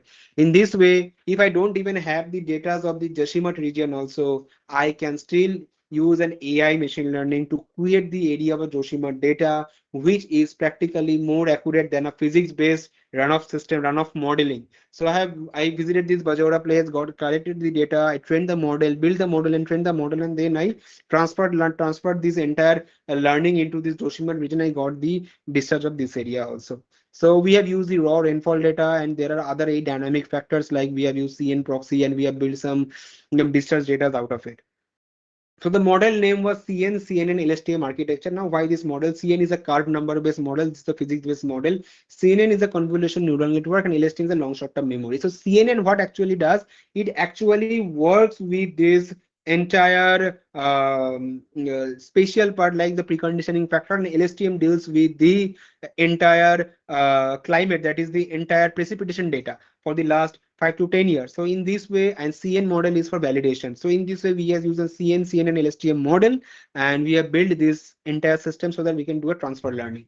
So you can see that the observed and predicted values of this model, these are more or less close, and we have got an R value of more than 0.89. That is a very huge achievement for us, because the values more than 0.75 is acceptable for a good quality Q1 journal, and we got a value of 0.89. That is a great thing for our work. So in this way, we can show that how we are actually defining the peaks, identifying the anomalies, and we are building our model. So we have made a flood duration behavior, and we have got a very good average Q, that is the discharge of that area. And in this way, we find out. So beyond discharge, we are also supporting connecting these things with the flash flood section, so that we can get a cascading nature, that landslides are occurring, flash floods are occurring because of heavy precipitations also. So this is the physics anchor that I have used. I have used a 1D CNN and a temporal memory of elastic that I told you before. And so this is the transfer inference in Bajora. That's a different place, and Joshimat is another place. So we are just transferring the data and building something new out of it. So the curve number proxy is something that we are dividing this entire watershed into few cells, because we require this for an HECRA simulation. In my next few slides, I will show you one real life HECRA simulation, how this water flows in the flood. So now to do this entire work, I have done one more work while working on this Bajora bridge. I have few months ago, there was a lot of cloudbuster occurring in the areas of the Mandi district in the Thunak village. I have taken one village and worked robustly in this particular area. You can see this is just an anatomy of disaster, that how much rainfall has been occurred on June 30 and July 1. It's a huge rainfall. It's a cloudburst like conditions, and it has led to a huge amount of unprecedented flash flood that has occurred in my area. So these are the flood risk analytics data. That is, what are the preconditioning factors that we have taken. We have taken precipitation, topography. We have built the hydraulics in HECRAS 2D and 1D module. People actually use the 1D module, but in this study we have used a 2D module that is much more advanced, and we have got a very good output. And I will show you what output we have got actually. So this was my catchment area where the actually flash flood occurred in this area, and I have built one entire NASA IMERS data, and based on this data actually I have made a rainfall runoff volume, and based on this, you can see that the height of these rainfall events, that on which particular days the rainfall has been very high, and we have got a cloudburst like situation. And now, based on one of the data on 29 June, I have worked. So this is my entire pipeline. How we can download the iMerge data. So if you want to download the iMerge data for your work, it's a very good accurate data from the climate data from the NASA. And you can visit my GitHub page in my area. In my GitHub account, you will find the entire pipeline of it. You can download and use it. Okay. So this is the entire pocket, and this is Thunak pocket, in which particular area has already detected that the cloudburst has happened. And you can see that the pre-rainfall and pre-flood and post-flood scenario. And we have used an HECRAS model. This is the HECRAS 6.7 I have used to build this one. And see, this is the way in which we do the inundation. We have some area. We are building some Manning-Sen values. We are using the topographic routing system, and you can see that HECRAS simulation has gone. I can show you one video out of here also. Let me show you one video here. Okay, so you can see this entire video, that how this HECRAS model has shown that on that particular day, how much amount of flood has occurred in this area. So the red places are actually the highest values, that more than 15 meter per second the speed of the water has gone, and in this manner we can actually simulate the entire scenario that has occurred in the ground. So these are something that are needed to be heard. And based on that data, we have also used some building assessment. We have done this building assessment using that same Vision AI methodology of SAM, and we detected the buildings. And you can see that the buildings fall in these particular areas, that buildings are flooded and buildings are safe. So in this way, you can do some production grade research in this multi-hazard phenomena, or in the flood propensity model.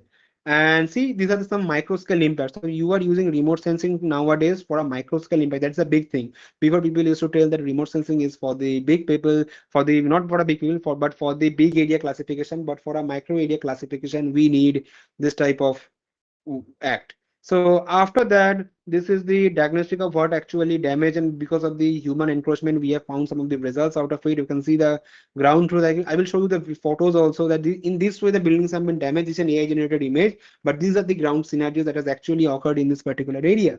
You can see that the entire village got washed out, and these are the pre and post event analysis that you have seen, you're watching. So there was one entire college that's the basement has got washed away. So total estimated loss was huge, 6.2 to 7.8 crore in that particular village, and that's a huge loss. So in the research law, you have to also quantify the loss or quantify the gain to get a good project also. So assessing the amount of money and the loss amount of loss amount in forms of economic terms is very important. So that is the thing, that we can actually build a scalable blueprint of the Himalayan resistance throughout these intersections. So these are some of the work that I have done, and apart from that, I have also used this same model for a flood susceptibility modeling in the Mumbai metropolitan region and Chennai metropolitan region. If you want to build this one, it is already in my GitHub account. You can directly use it also if you know how to build it. Otherwise, we are there to help you. So there is one software I have also built. In my past webinars, I've also shown this is a software that I have built to actually find these error analysis. To if you do a susceptibility modeling using machine learning, you will find a lot of error. And to find the data, I have developed this software known as -999 GIS data cleaner. It actually takes the it has the capability to use accept this shapefile, and it can directly work on a shapefile. You don't need to convert in a CSV or any other format. The software has been built by me. It is in my GitHub account only. You can visit and you can easily get this software. You can download and use it for your geospatial research. So these are some of the interfaces of my software. And after that, this is one more thing that is very important, that while working with the geospatial research, we have to understand how sampling methods are actually done. So to work with the sampling method, I just want to tell one thing, that to work with this method, there are a lot of clustered data we sometimes collect. So to remove that biasness of the structured data, I just want to tell you that we can do something else, that I have used a k-means clustering method to actually collect the inventory. So this is a very important step that you should learn, that how to do entire sampling techniques like k-means clustering, a conditional k-means clustering method. So that's me, that's my research. So this is my LinkedIn account. If you want to follow my LinkedIn account, you can scan here, or you can take a screenshot out of it. I'm giving a 1 minute time. You can take a screenshot and you can connect with me. And I think it will be very much fruitful if you can. I am very much active in this particular field. So after that, I just want to mention you a lot more thing that so the next thing that is most important, I will tell you that whatever the algorithms that we all have used are generally inside this particular box only. We have used XGBoost. Majority people have used XGBoost, MLPNN, and DenseNet network. And one of our paper has also used deep and simple learning. So we are have expertise in all of this type of working in this type of domains. So this is our Okay. publication pre. Yes. Okay. That So QR code is not working. it is not working. Okay, I will definitely give you my LinkedIn code here in the group actually. Okay, so no issue. Sure. Maybe it has changed also because this was a very old code. Okay, so it has changed. I will definitely share the new one. Okay, sorry for this inconvenience.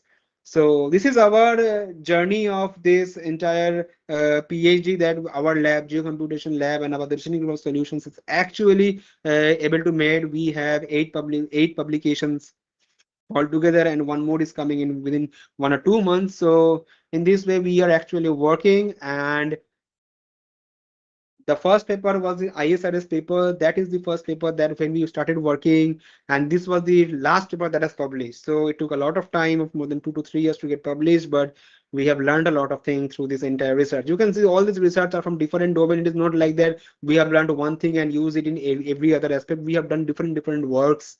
You can see. So based on this, I just want to tell you one more thing that in the market, whatever the webinars that you are actually seeing, those are actually majority of buzzwords and lot of paradox, because they have came here to sell only codes. They are top-notch industrialists. Okay. So to understand this entire concept that you should not fail in a trap that who is teaching, because a lot of people shows that they are making job oriented. We I don't know what they actually tells actually job oriented webinar, job oriented course, but not a single course can provide a job. Okay, until and unless you are learning artificial intelligence, you will not get a single job. If anyone gets a single job that is sustainable without learning this, you will never find anyone at present. Okay, so anyone who is telling anything that learn this GIS part and remote sensing part, you will get a job. No, you will never get a job. So you have to learn this artificial intelligence, because you can see these are the industry standard. I have with this flood and a Thunak based flood model that I've show you. This paper has brought two good projects of 7 lakh and 7 lakh 14 lakh rupees project in Himachal Pradesh. I have made this entire project by my hand. I've done this entire research, and this paper has been under review in one of the finest journals of this arena, that is natural hazards. Okay, so we know what are industry standards, because we are there, we are connecting the industry. I have a lot of people those are in the startup, and we all know that what industry requires. So that's why I wanted to show you people that what actually you should fail not fail in a trap. And very soon I think we will be launching one course to actually, because see, in a 2 hours of webinar we cannot showcase everything that's beyond this about 2 hours webinar, because the entire 2 years of work, if I have to break everything and show you with hands-on training, I can definitely guarantee you within very short time we will be launching an entire detailed course decoding one of our papers that has actually been published, so that you can actually first start learning the basic part of this artificial intelligence. Like you will be learning the Python, you will be learning the entire pipeline. See, majority people will take a big names, like they will take a name like Python, random forest, PyTorch, a lot of things, but these illusions are not important. You need to build one single pipeline. You don't need a deep learning also. If you can build one pipeline based on XGBoost model that runs, that is industry standard. But just going into this buzzword that is enhanced by the chat GPT or any other LLMs, and you find, okay, this looks so fascinating. Don't go over fascinations, because that's why we introduce this 2 hour lecture to showcase you what are the today's industry standard. Next time you visit any of these webinars, wherever in the entire India or entire world, please keep this particular webinar, make it this the standard. And now then if you compare with others, you will see that what they are trying to sell is just a buzzword. Okay, don't directly jump into this. The next thing is that they use some of the marketing promises. For example, they format it, they just make some superficial demonstration, they use excessive use of UI UX. They hire some JavaScript person, they do excessive UI. Okay, and that makes a hyper realistic presentation that actually looks beyond imagination. So don't go for this, because these things are not actual. Tell them, ask them what are the papers you have published, ask them why you have used this model, ask them the grammar of this model, then you will understand. Okay, many people actually launch the code, they skip the fundamentals. Okay, today anyone can build a code using a GPT, but we have to understand what we are making, how we are making, because when you go to industry, they will not give you GPTs to build a code. They will tell you, okay, so you are using a rasterio model, so how will you actually import a data in a rasterio? So for this, you have to know that how to first install the rasterio library. You have to use a pip install library, then you have to import that library in your code. After importing, we have to also import the name data that you are using from your local directory. After that, you have to put some name to it, and in this way you will only import. Then you have to show a print showcase to show that how this data actually gets imported. So all these things require a lot of expertise. So for that, you need a depth of Python knowledge also. So don't go for the superficial knowledge that we will provide you everything, and everything you can learn within 2 hours or 3 hours you will learn this entire AI and machine learning. No, you see, just to implant some of the multi-dimensional ideas to you, it is taking around 2 hour long continuous rigorous presentation so that you can get some idea. So this is the real GeoAI, which is fundamentally practical and experimental. You have some data, you will make an algorithmic model, you will then provide a map. This is the Indian architecture. Nowadays, we are not even going this, we are making it live. Like we are using AI agents to make it a real-time data structures also. So these are the some of the skill gaps that we can actually find among the students. So basically the skill gap that we actually showcasing is that the master students, if they learn this type of things, what they can happen, that for the master student, if you can learn, I can definitely guarantee you, you can get any PhD anywhere in entire India. A lot of supervisors also don't know this type of things, but the professors don't know this type of things, because this is quite evident that these are something new.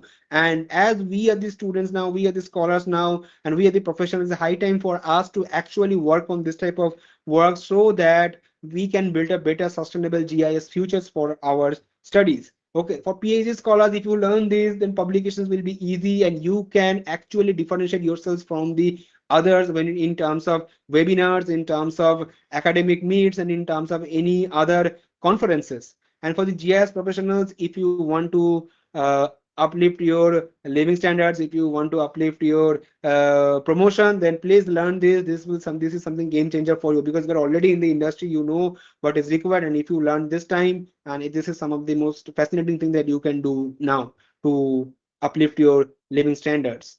So we are also thinking to actually introduce some real world hands-on GUI training. We are not disclosing the dates because we actually want some feedbacks from you people also. So whatever we will be building, it is 10 to 20% theory, and we have an end-to-end mastery sessions. So I just want to stop here for a few minutes, and I just want to ask the review map solutions to, if they want to tell anything regarding this or not at present, and what is their present thinking regarding this course, if we want to launch it or not. So we don't have fixed any dates, but we are actually trying to build something so that it can actually facilitate, so that we can you can also give value to these 2 hours of hard work that what we are actually doing. So now the dice is going to the review map solutions. Please, the dice is yours. Please tell something about whatever we are talking about.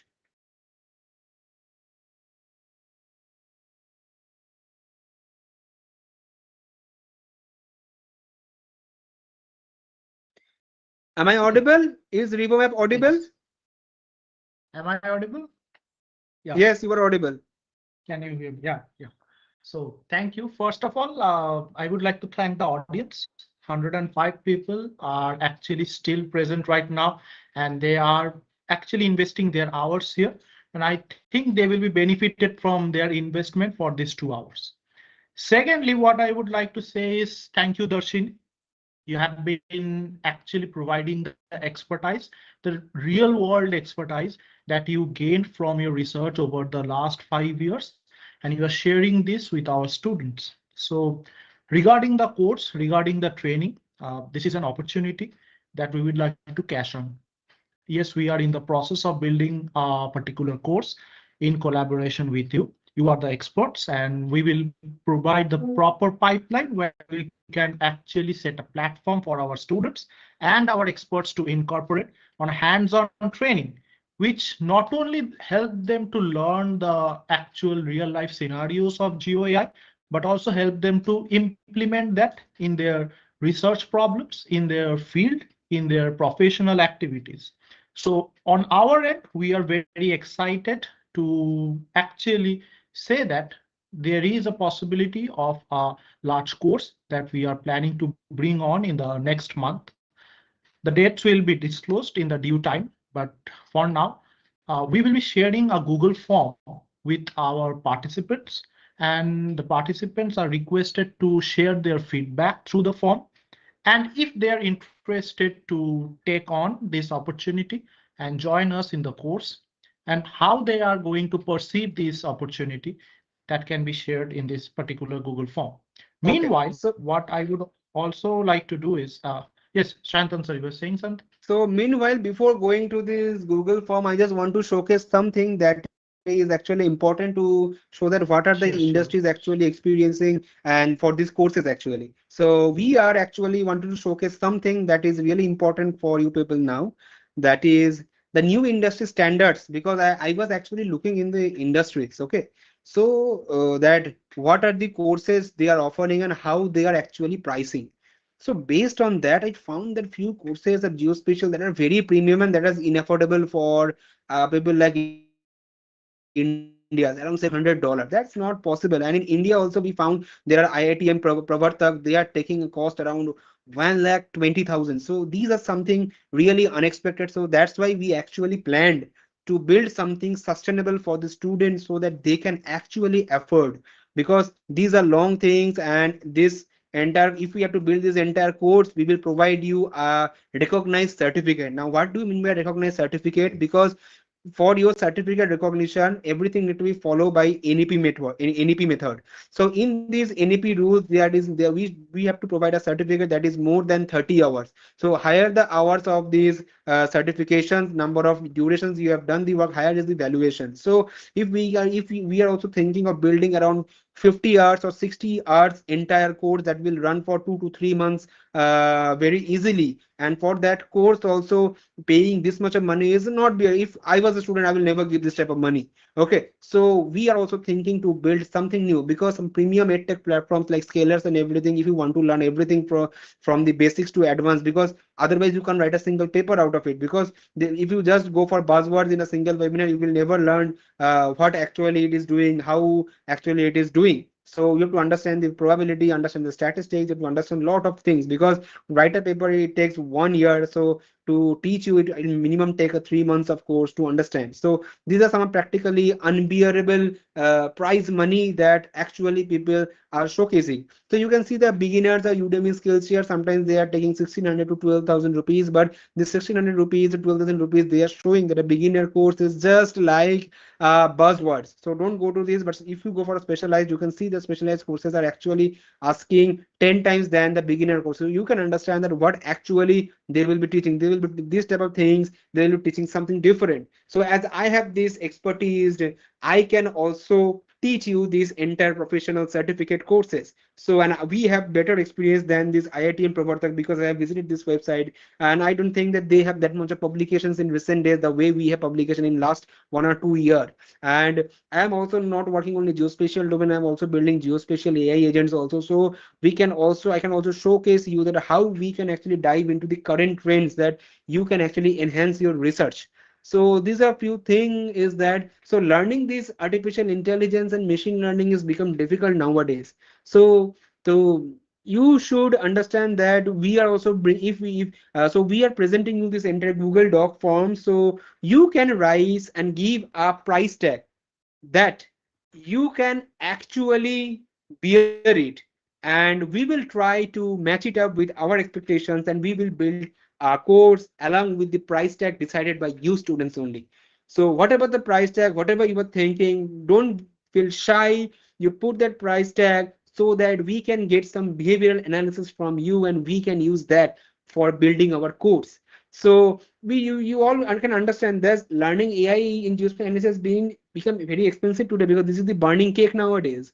So you can see there are a lot of IITM certificates, IIT Guwahati certificate, 1,30,000. And if you want to go for a simple geospatial in a geospatial course like a PGDM course in an open university like IGNU, they are asking for a 30,000. And I can guarantee you we will provide you a value less than 18,000 and 15,000 also. So I want you to provide you a particular price range. Not to provide, you have to don't have to provide the proper price or the proper price range to us, and vary and stay in this WhatsApp group where we will providing our final prices if we when we launch the code. So this is the thing I just want to tell you people.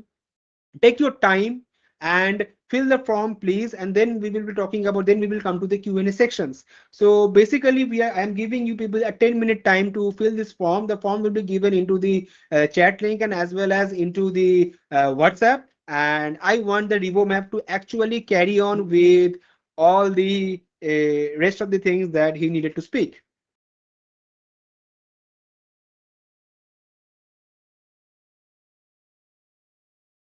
So that is a comprehensive discussion of what we are going or what we are looking forward in the session ahead. But prior to that, I would also like to mention that as the course would be of more than 30 hours, the certificates are going to be really valuable. Apart from the technical aspects of this particular course that we are planning to build upon, there would be one-on-one assistance of each student that will be provided from our end, that is RevoMap Solutions, and from Darshini Group. So the thing is, the students will not only be facilitated with the technical knowledge, but also will be enhanced by the experience that they will gather from our organizations, as they will be not only be helped in the technical field, but also in the field of learning, where we'll provide the one-on-one assistance. Apart from that, we will have recorded sessions which will help you to clear your doubts. We will have webinars on consecutive weekends. We will have doubt clearing sessions with our guides. So it will be an enhanced course that you will go on for the next 2 to 3 months if you are planning to register on it. Secondly, in the Google form, the Google form is actually divided into 6 different sections. The first 2 sections are a comprehensive discussion of the entire webinar that we had today. And the third, fourth, fifth, and sixth sections are about questions that we have asked you, mainly your personal details. And if you have liked the webinar, or even if you have disliked the webinar, the views are actually cherished by us. So be feel free to provide your views. Thirdly, if AI is actually being implemented in your research, and if you are planning to implement the AI in your research, if it is still not being used. And finally, what is the likable amount that you are willing to spend if you are willing to learn this particular course. So these are the 6 sections that are present within this particular Google form, the link of which has been provided within the chat box. I would request you to please open the chat box and click on the Google form link and please fill it up. Meanwhile, what we would also like to do is actually we will go on and answer or put forward the questions that has been actually asked in the chat box. So the first question, if Okay, the okay, 1 minute, 1 minute, 1 minute. Okay, before going to the yeah, Q&A sections, I just want to showcase 3 to 4 things that if we okay. launch the codes, what we can probably teach them. Okay, so if we launch the code, we will probably teach them this part. That is the how we make a data preparations and GIS foundations, and then how the Python geospatial processing will be done, what will be done, the feature extraction, GeoPandas, raster, all the libraries that are required for a geospatial domains that are important. And third part is the spatial machine learning predictions. So we will be teaching everything in details. You can see that these are some of the broad categories, and we will dive down into very deepening part. Like this is the first section, that selections of data sources, how we are selecting, what we are converting, how we are converting. Number 2 is the terrain analysis, what type of terrain analysis we are giving. And number 3 is the what are the ML preparation maps that we will be making. After that, we will be diving into these Pythons, that how we will be using GeoPandas, raster, and GDAL. If you are not familiar with the terms, don't get scared. We will teach you everything, and we'll also teach you data pre-processing steps, integrations, and validations. If you want to, the thing is that in very next few months, you will be having your internships. If you know all these things, and then it will be a boom for you to get a very good even paid internships also. And those who students, because in September, October, November, at the time when people apply for the PhDs, and if you can showcase that you have learned this type of things, nobody can stop you from getting a PhD. And person, those who are already in a PhD, is a very high time you can make some good paper out of it. So learn this type of things, and it will help you to publish some good papers like us. So these are some of the third part of the spatial machine learning and predictive modeling that we will doing. We will be building machine learning algorithms, then we will do some model development and hyperparameter optimizations. Then we will be making some accuracy maps that are then here we will enhance your skills on the statistical basis. And last is how we are making the map and integrating this entire thing, like from GIS to Python and then again back to GIS, how we are doing this entire thing, how we are orchestrating, how we are replicating. That's the thing. And last but not the least, I have some books that I can share with all of you, because when we launch the course, I will provide you with all these books. We have more than 22 books that will actually shape your career in future, because I have also learned few of these books, because O'Reilly publications actually provide me some of the good books. Like I have AI engineering books, applied ML books, and I have studied these books actually, because without learning AI engineering book, the first book, you can't make an AI agent. So each and everything, machine learning, how we can do, how we can use the PyTorch and scikit-learn. PyTorch is very important here, hands-on on machine learning languages. So we will provide you all these books, and these books are very easy to read, and there is no Shakespearean language here. It's very easy to read, and you can easily understand everything because it is given with a lot of examples. So I just don't want to take much time, so let's dive into the Q&A sessions. And please, during this time, I want you people to actually fill the form, so that we can get some idea what is the amount that you people actually want to have this entire course, and if we provide in this amount, whether you will be joining or not. So these are few behavior analytics. We will be using artificial intelligence here also to understand what is your behavior. So we will teach you everything. So now let's dive into the Q&A sessions. And please, Ribumab Solutions, please guide me. And sorry, Ribumab, I am disturbing you too much and I'm speaking so much. Okay, thank you. Yeah, most welcome. So first of all, I would like to give a note to the students. If you are not finding the link, you can just go into the Q&A tab, and there we have provided. Sorry. May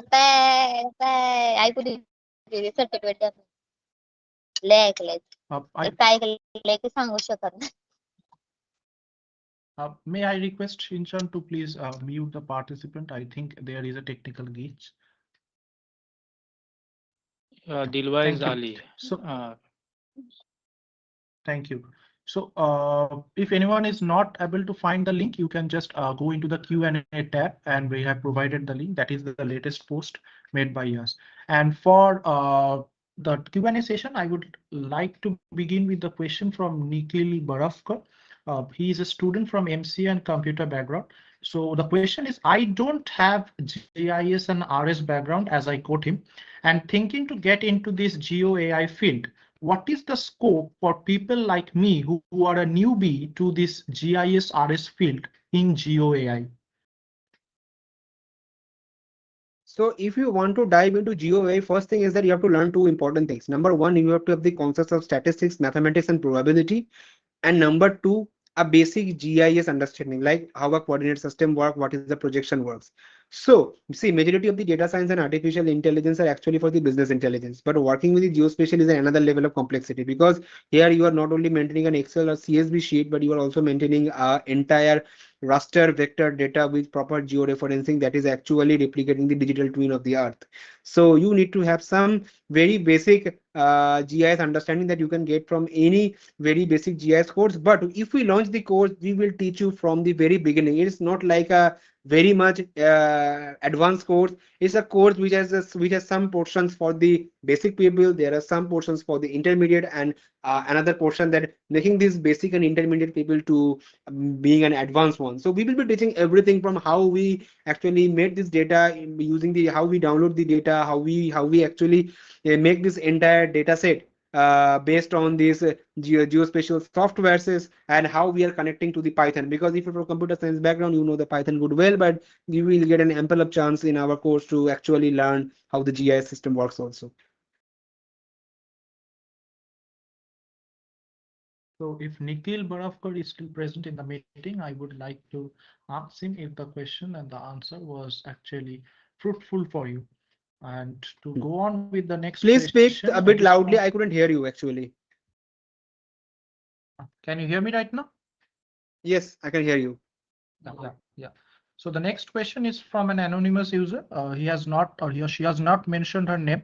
Sir, as we know about the software like ArcGIS have its own accuracy assessment to check the accuracy. So I want to ask that for this kind of tactics, is there a dedicated method to check the accuracy? If there So are, then please explain the method and the process. yes, there are a lot of method for accuracy assessment. Like in ArcGIS, we have kappa coefficient, and some of the ArcGIS have some AUC, ROC curve. But for a robust work, you have to do some complex analysis. Like we have to work on this control matrix having the F1 score. That is basically a ratio of precision and recall. Then we have to do area under operators receiving curve. Then we have the MAC, that is the mean absolute MAE, mean absolute error. We have RMAC, root mean square error. We have bias, we have SSIN, structural similarity index.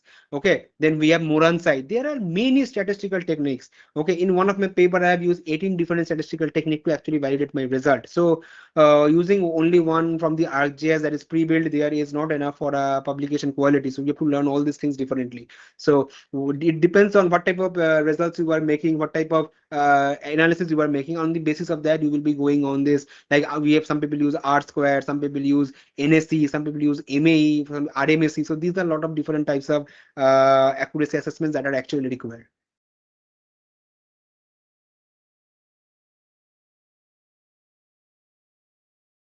Thank you. Hmm. So going on to the next question, this is from Deepjal Mondor.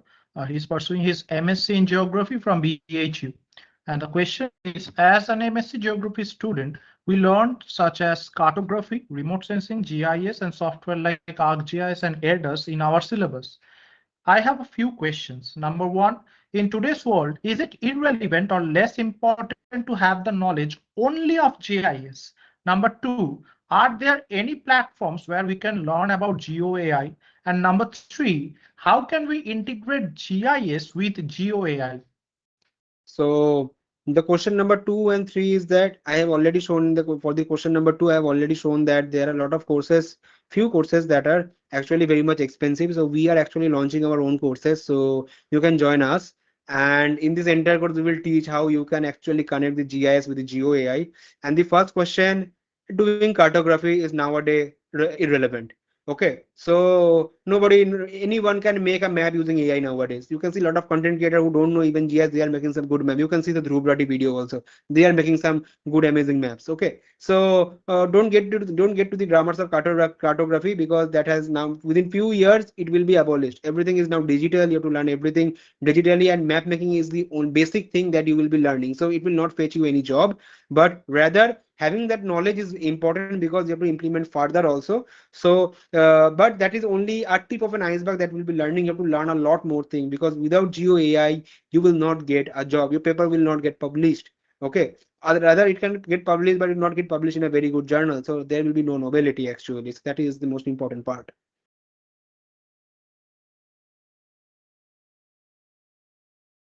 Moving on to the next question. This question comes as I am a student from geoinformatics background and I have some questions. Number one, how to use GeoAI for quality modeling of groundwater? Number two, what is best for this research, ML or GeoAI? First of all, GeoAI is the actually GeoAI, artificial intelligence itself has this machine learning and deep learning. So there is no difference between AI and machine learning. These are all intermediate terms. AI is the ultimate superset, and it has various subsets, like it has machine learning. Under this machine learning, it has deep learning and artificial intelligence. So both the terms of terminology is the same. And I have one worked on this groundwater delineation. To do a groundwater delineation, you can use any model like MLPN and XGBoost are very well benchmarked models. So for that you have to make the data set, and it's a long process also. Then you have to get the groundwater validation points from some of the wells and some of the known data sets before, and then you have to make a model, and after that you have to predict it more based on the model and visit that areas and see whether that region's groundwater is actually present or not, based on the literature survey or based on any other station data or any other government repositories. In this way you can make an entire research on potential groundwater donation using machine learning and deep learning algorithms.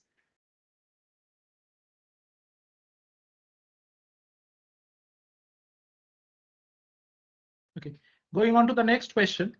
By using ArcGIS, we can create kernel density. How is it different from GeoAI? See, kernel density is just a part to showcase that what is the object per unit area. Kernel density is nothing to be related with the GeoAI, but if you are integrating GeoAI, like the if you want to make a frequency, you are predicting some of the landslide. So you have detected some of the landslide using a vision learning model. Now based on this in landslide inventory, you can make a kernel density out of it and showcase that I have used vision learning to make a landslide detection methodology, and based on that landslide detection that I have predicted, based on that, I am making kernel density out of it to showcase that in which particular area the Landsat density has been highest that we can detect using a vision learning model. This is the only way we can use kernel density in GeoAI.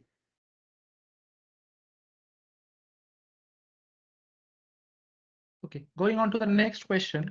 This comes from an anonymous user. Hello, sir. Can you tell us which platforms have you used for performing different GeoAI processing for research?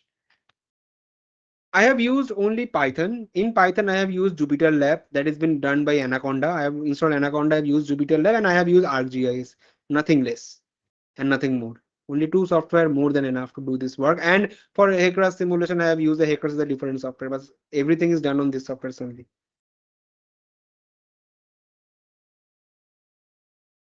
Okay. Going on to the next question. Sir, how the XGBoost technique is more better than other techniques of GeoAI? See, XGBoost technique is most better we can claim directly, but from our research, with ground alignation with the XGBoost has provided some good results for not only one area but very multi-dimensional research also. In one of my study, I have got a very good XGBoost result, but that doesn't mean XGBoost has only provided the highest accuracy. My deep learning models have given more accuracy to the XGBoost, but XGBoost commonly provides a very good accuracy aligning to the ground based on other architectures like MLPNA and random forest or support vector machine. So see, nowadays don't go for these model accuracies. Each and every model is accurate if you can orchestrate your data in a correct manner. So each and every model has their own strength and deficiency. So based on your work, you have to identify which model is important for you. So for that, you have to study the model architecture. So without understanding model architecture and the context of research, you can't decide a single model out of it. Thank you. So the next question comes from Hemanti Das. What imagery sources do you usually use with the SAM? For instance, datasets like satellites like Sentinel-2 or high-resolution commercial imagery. Okay, so that's a very good question. Someone has actually asked for after a long time. Thank you, Hemanti, for asking this question. This methodology, we didn't have to download any, not a single model. We use simply a Python library known as Leaflet. So Leaflet satellite imagery is enough to do this precision level of building detection. You can use Leaflet map, LEAF, LET. Leaflet library is very good in Python. You can type and search it. You will find these entire documents out of it. Okay.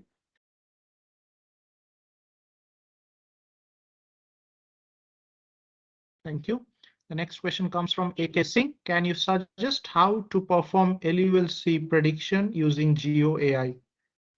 See, if you're using any machine learning model apart from maximum likelihood classification, you can directly go to ArcGIS 10.8.1 or above.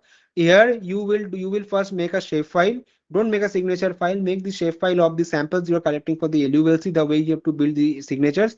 Just make a shapefile out of it. And then there is one model in the ArcGIS 10.8.1 that is support vector machine. Directly use a support vector machine in it, and you will definitely get a good result. But if you want to if you're using ArcGIS Pro, it also supports other models like rather than support vector machine. It also contains a random forest model. It also contains some of the deep learning architectures like UNet and ResNet model. You can use directly from there also. But for that, we have to install a separate ArcGIS package of the deep learning. So that's very easy. You don't have to go any other where except you can do everything in this ArcGIS only. Thank you. The next question is from Shravanti Karnata. First of all, he or she would like to thank us for this wonderful session. And followed by that, he or she is asking, what kind of methods can we use for coastal inundation? Right now, he is actually doing CVI with HV analysis in ArcGIS.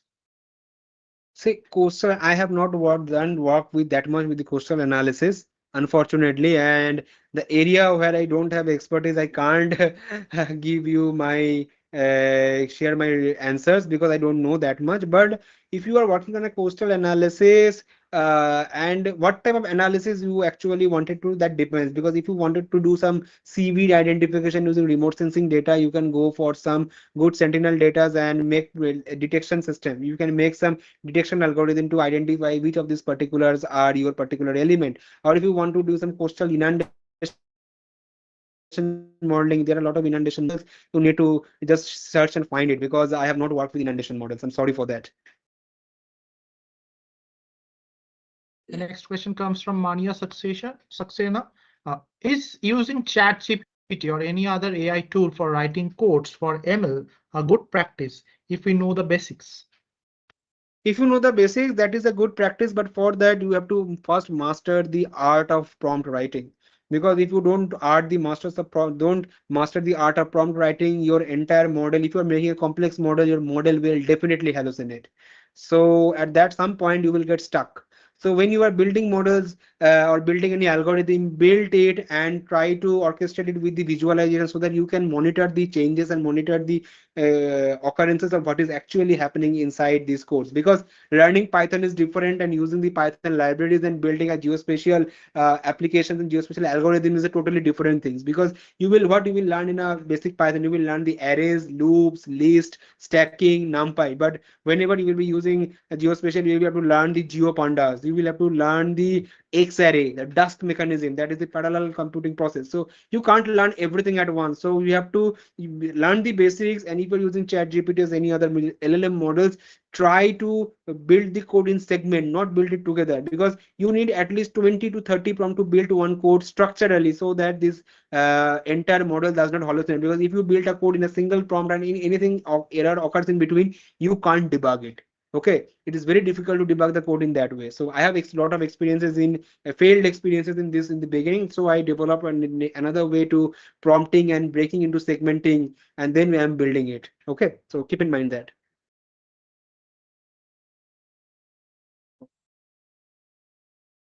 Okay, so you're left with the last three questions. The next question comes from Tarun Reddy, and he has passed his MTech in geoinformatics in 2022 and has been working as a project associated. But the question is, there was only Google Earth Engine during his time, and so with the knowledge of GE and Earth software, can I learn GeoAI easily with the knowledge of softwares like ArcGIS and QGIS? See, to understand GeoAI, you have to understand first, you have to bridge the gap between GIS architectures or GIS softwares with the Python part. The moment you are integrating both of that, it becomes a GeoAI.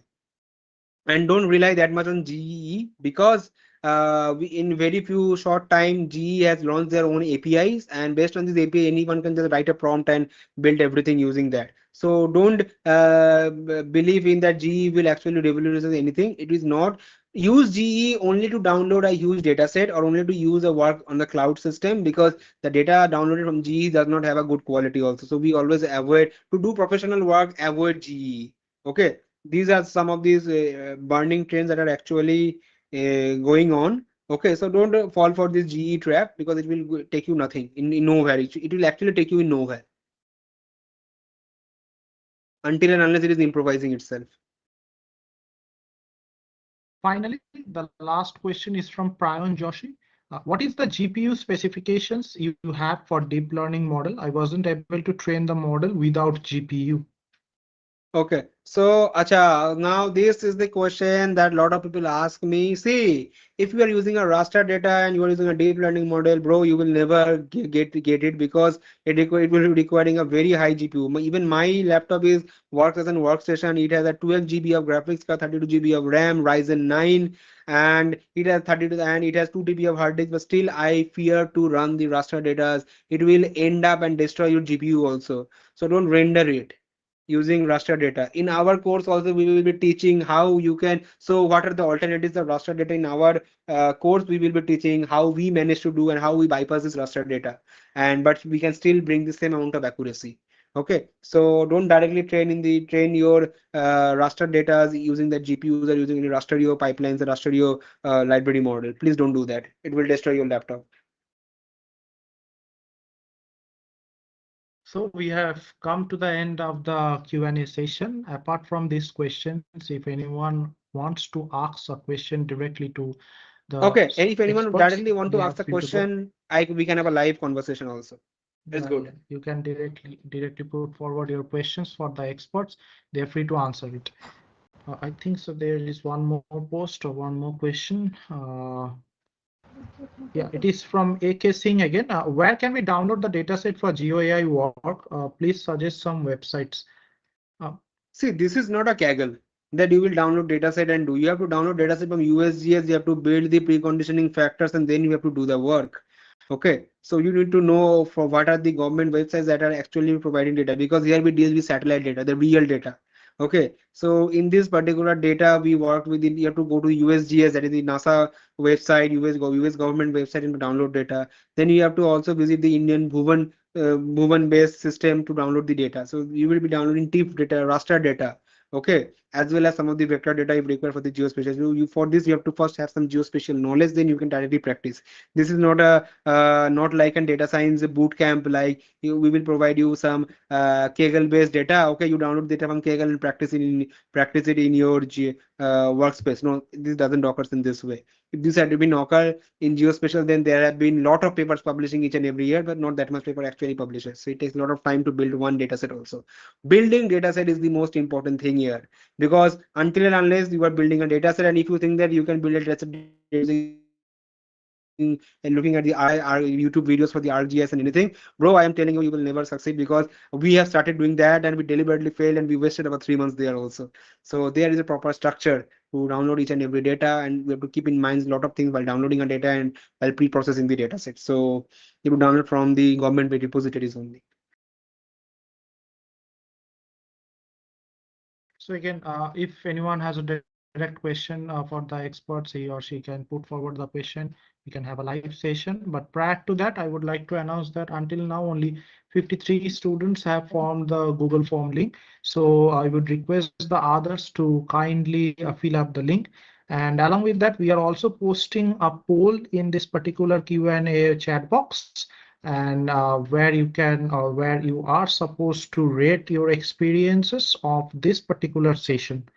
And apart from that, I think there is one more question. Yeah, that is from Gautam Nath. With your whole PhD experience, what can you offer to newcomer with varied application domains of GIS? The direct application domain of GIS, if you want to work in industry, go for agriculture field.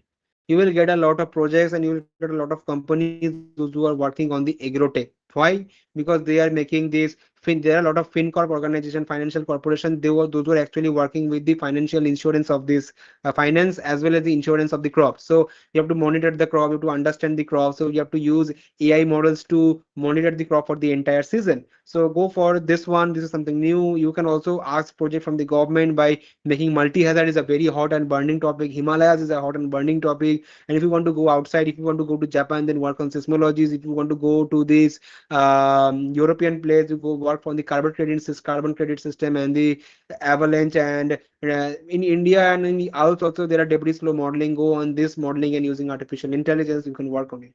So these are some of the hot burning cakes here. And if you want to go to Australia or Canada and do work on that, then you can actually work on the transport system, because transport system is very important in these countries. Okay, so they provide a good job vacancies for this transport system. So work on this, make discharge algorithm. Or I was also building one transport system using ant swarm ant colony methodology. So there are a lot of things, so you will learn in a very step by step. So explore this and you can get some good information about that.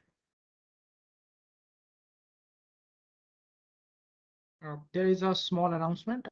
There is some technical glitch in the Teams platform, therefore the poll cannot be posted here. We have posted the poll in the WhatsApp group. So I would request you to please take your time and fill up the poll regarding your experience of this particular webinar. Apart from that, we have one more question. There is an anonymous user who is thanking us for this valuable and insightful workshop. The main question is how is GeoAI being used in marine and coastal research to monitor environmental changes such as coral reef health, ocean temperature, and water quality using satellite data and machine learning techniques? Okay, that's a very precise question. Using satellite data, you can use any MODIS or any other data set to actually understand the temperature. And you can use ERA 5 temperature data. It's a 2 meter from the surface data. You can use it to monitor it. Otherwise, if you have a good fund, go and you can use a IoT based devices to actually monitor the real time devices like Amazon associates with a cloud connected system. Then you will get a continuous data of this particular area and you can train your model out of it. And after getting this data, you have to also look at the patterns of the seaweeds or any other species that you are actually observing, identify the pattern, and then they use a ResNet or a unit model to actually match that pattern with actually what is going on the ground using a high resolution remote sensing data like a planet data or like a quickbird data, or if you want to go from open source, go for sentinel data also. Now NISA data are coming, they're also very good quality of data. So use that data and then train the model using a unit model, and you can get a very good, and then connect that ultimate results with the temperature and the continuous temperature integration system that you have already built, and then you can get a very good pattern out of it there, yeah, within with the rise of this temperature, rise of this particular changes or the changing in water quality, the seaweeds colors are changing, or this way you can get a good result out of it. The last question of this session comes from one of our international students named Niran. And the question is, how is GeoAI being used in, I think Niran has posted this question. That's answered. Okay, so that was it. That's the end of the Q&A session. To give one more update, we have actually posted the link of the poll. So can you please take your time and visit the Q&A tab to actually share your views regarding this particular session. Thank you. Sorry, sir. Hello. Is it AK or is it Shravanti? Yes, sir, Seventh. Yeah, so Shravanti has Uh, the question. She can ask it directly. Sorry, sir, for the last. Like, I just want to know, can you give me any website, open access website for the higher resolution than Sentinel? So you're muted. So there is no that much of commercial websites are there from where you can download data, but if you want a non-commercial website, then you have to go for a planet data and you have to see the documentation. Okay, planet data gives a good data, but that's a commercial data. So apart from Sentinel, nothing is there actually till now in my source of knowledge. Okay, so you have to look into it. Okay. Thank you.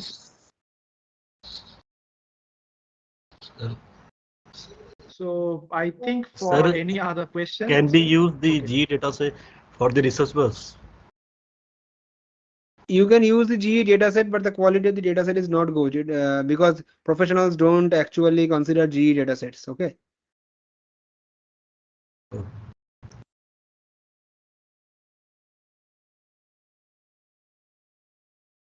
Okay, so it's already past 9:30. We are already running late. For any other questions, I would request our participants to duly join in our course. During that time, we will have sessions like this, more enriching sessions like this, and we will continue to have webinars in the succeeding weeks. So for now, the session is coming to an end, and stay tuned for the dates that are to be announced for the courses, along with the details of this particular course. Thank you from our end, and I would request the members of the Darshini group to put their conclusion for this particular session. Okay. So last but not the least, I just want to tell one thing: study hard. Times are changing. Within 3 months, new technologies are coming, and maybe my webinar might not be valid till next year. And if you see this webinar in the next year, you will think, oh, what he was telling is already gone. So new things are coming. So now the world is changing. You have to stay with the pace of technology and work in this field because geospatial technology is actually shrinking a lot, and GeoAI is evolving. And don't fall into any trap that we will provide you this course, that course. Don't fall into the buzzword. First, see there what they're actually working. If anyone approaches you, tell them what you have actually made, what is the publication, what is this and that. Then join the course. Okay, that's why we showcase you what we are doing, how we are doing, and what we will do in future. So first try and test, and then jump. Okay, don't jump for the trap. And there are a lot of, because I we made this webinar for this purpose, because we are seeing each and every new webinars are coming and they are only filled with buzzword. One of our students actually joined that particular course and he was telling that pura paisa barbad. Okay, so that's why we came up with a solution to avoid the students that what is the industry standard. So take this as a standard for next few months and you will understand that what others are doing. Okay, don't fall into any traps. Thank you, everyone. So on our end, we would first like to thank Darshini groups, including all the members, including Shantan sir, Nilanjan sir, Arup sir, and Gopal sir. And I would also like to thank my co-members from RevoMap Solutions, including Rupayan sir, Shinchan sir, and Shomok sir. And from my end, Roshan, I am signing off for today, and let's take the curtain down for this session. Thank you once again to all the participants who have taken their time and helped us to make it a successful session. Thank you.